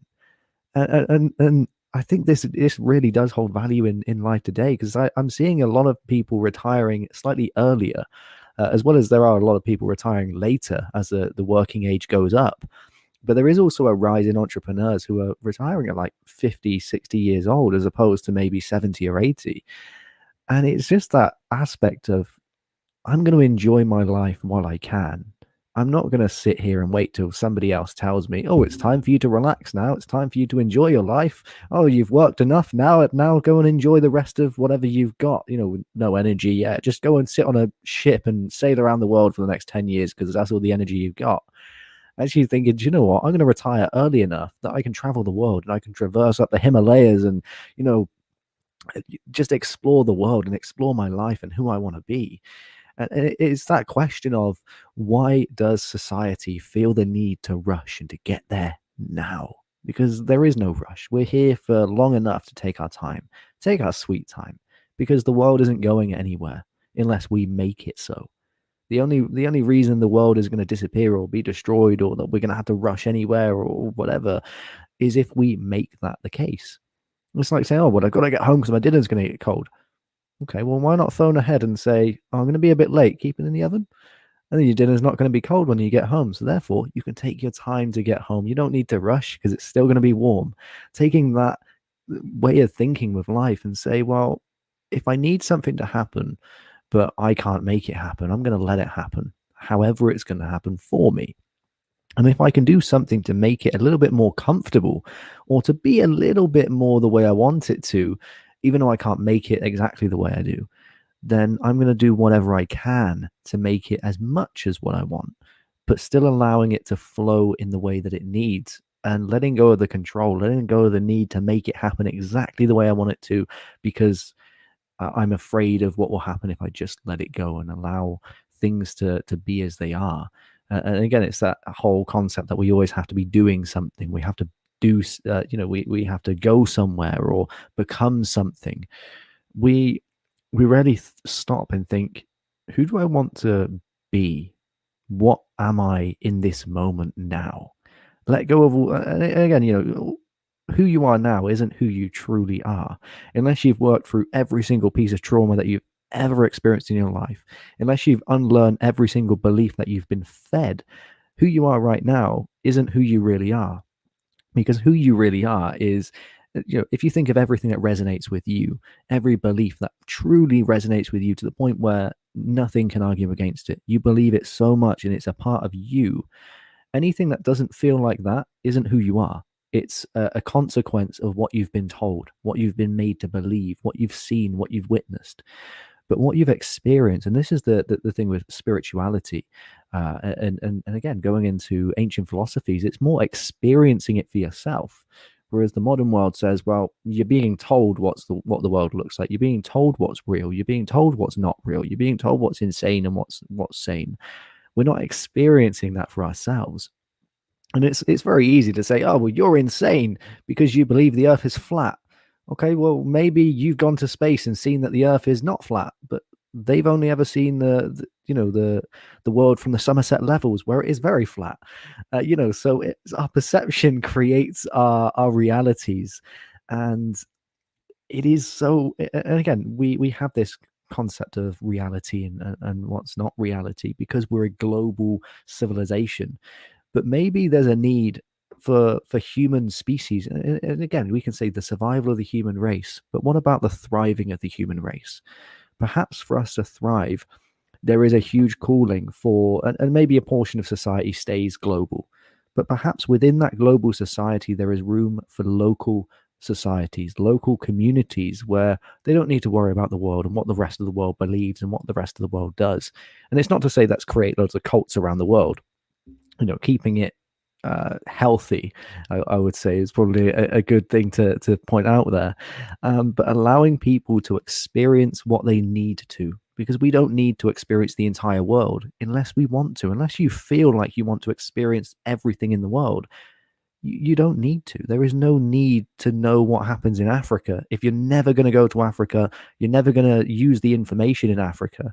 If you need the knowledge, by all means, go and experience it for yourself. But don't read a book that tells you what it is. Again, it's kind of, you can read a book on depression, but you will never understand depression. You have to experience these things for yourself to truly know and truly understand. And this is where spirituality comes into this and says, well, I'm not just going to believe you. I'm going to find out for myself. And if my experience is different from yours, your experience is still correct. But it's just not correct for me. It's not my flow. It's not my Tao. It's not my way. And I'm going to respect that as well as experiencing my own at the same time.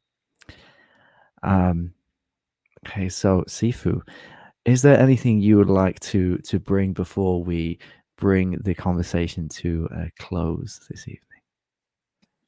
Okay. I'm gonna throw a spanner in the works. There is in epigenetics, in actual science, when they looked at the DNA. The DNA told them something really, really surprising. So surprising that they actually restricted how surprising it was by sort of altering the information slightly. And what I'm talking about is that when they actually looked at the DNA and they looked at the lifespan that a person is supposed to actually live, it was actually saying 250 years until you get old, and which is coincidental with in the Bible and the Quran, and they talked about people who were 250, 500, 600 years old, and we say, oh, that's nonsense, they made that up. But the DNA was actually, and it was so surprising, so shocking, they actually originally reported it 150 years, that people are meant to live to 150 years, but the actual DNA is saying that we should be genetically be able to live to 250 years before we get old, not before 250 years, boom, we're dead. 250 years before we start to actually get old. And that opens up a whole can of worms. It opens up, well, why are we getting, if that's true, why are we getting so old now? Why are we living a third of that? Why are we only living to 80, 90?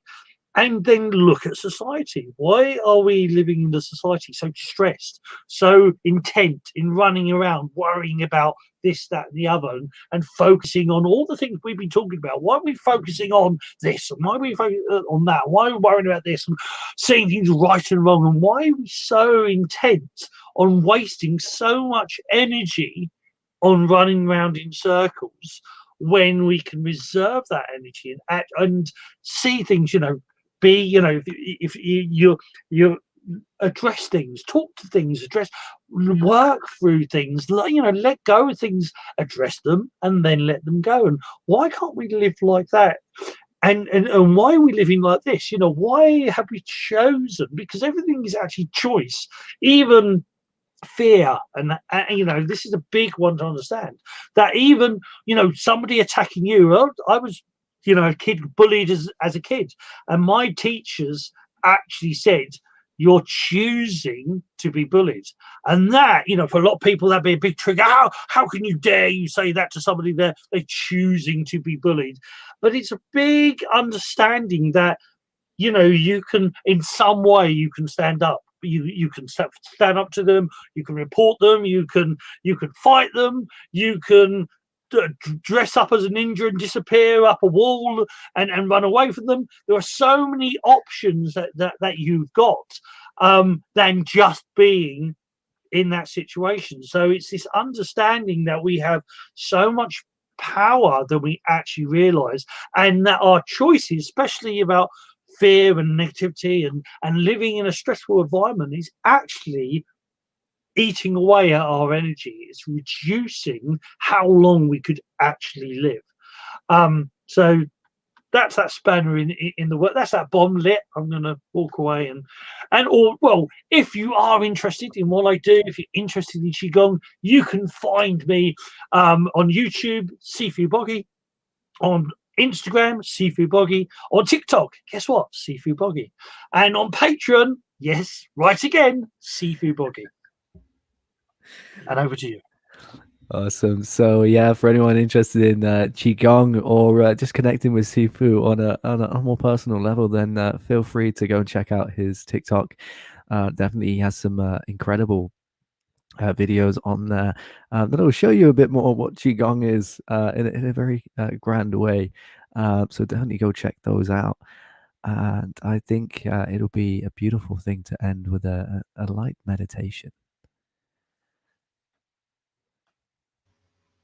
Beautiful. All right, sweet souls. So if we'd like to, you can place your hands over your heart if you feel called, and close your eyes if you feel comfortable. And I invite you to just bring your center of attention back to that heart space. And we'll take a nice deep breath in together, breathing that energy into our heart space, in through the nose. Breath in.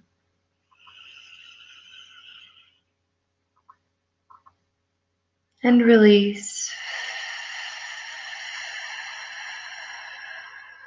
Gentle exhale, releasing the tension from our bodies. And let's take one more nice centered breath into that heart space. Breath in. And gentle exhale.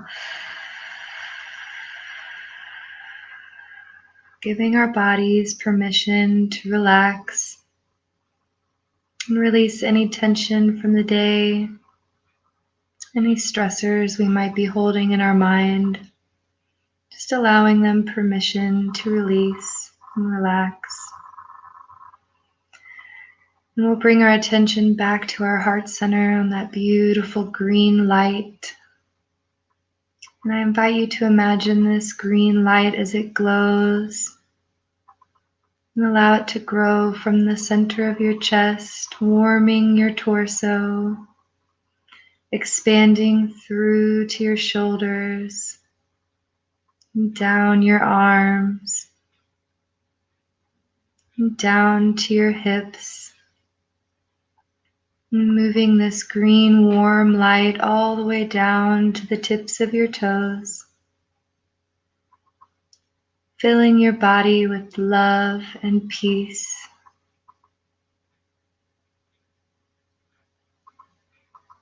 And we'll take another nice breath in, breathing in these peaceful, calm energies into our body.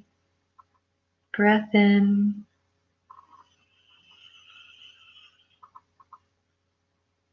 And release.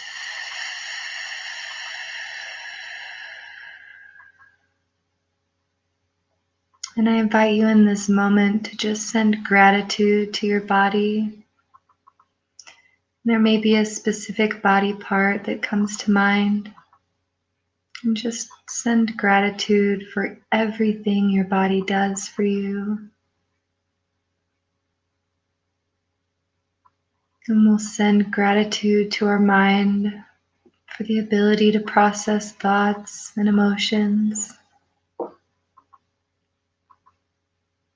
And we can send gratitude to our soul for the ancient wisdom it holds in allowing the connection to the divine and to the physical.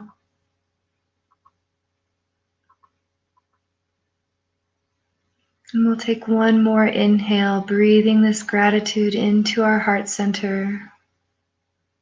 Breath in.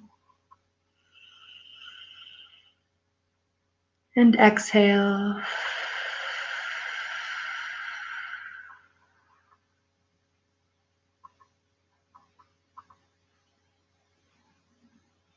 Beautiful.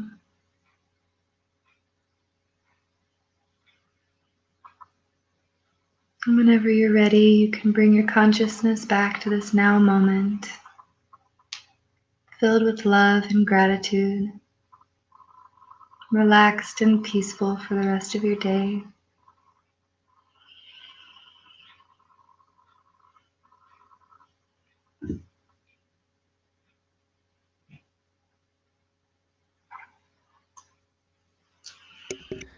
Beautiful. Sifu, it's been an absolute pleasure talking with you this evening. Thank you for joining us.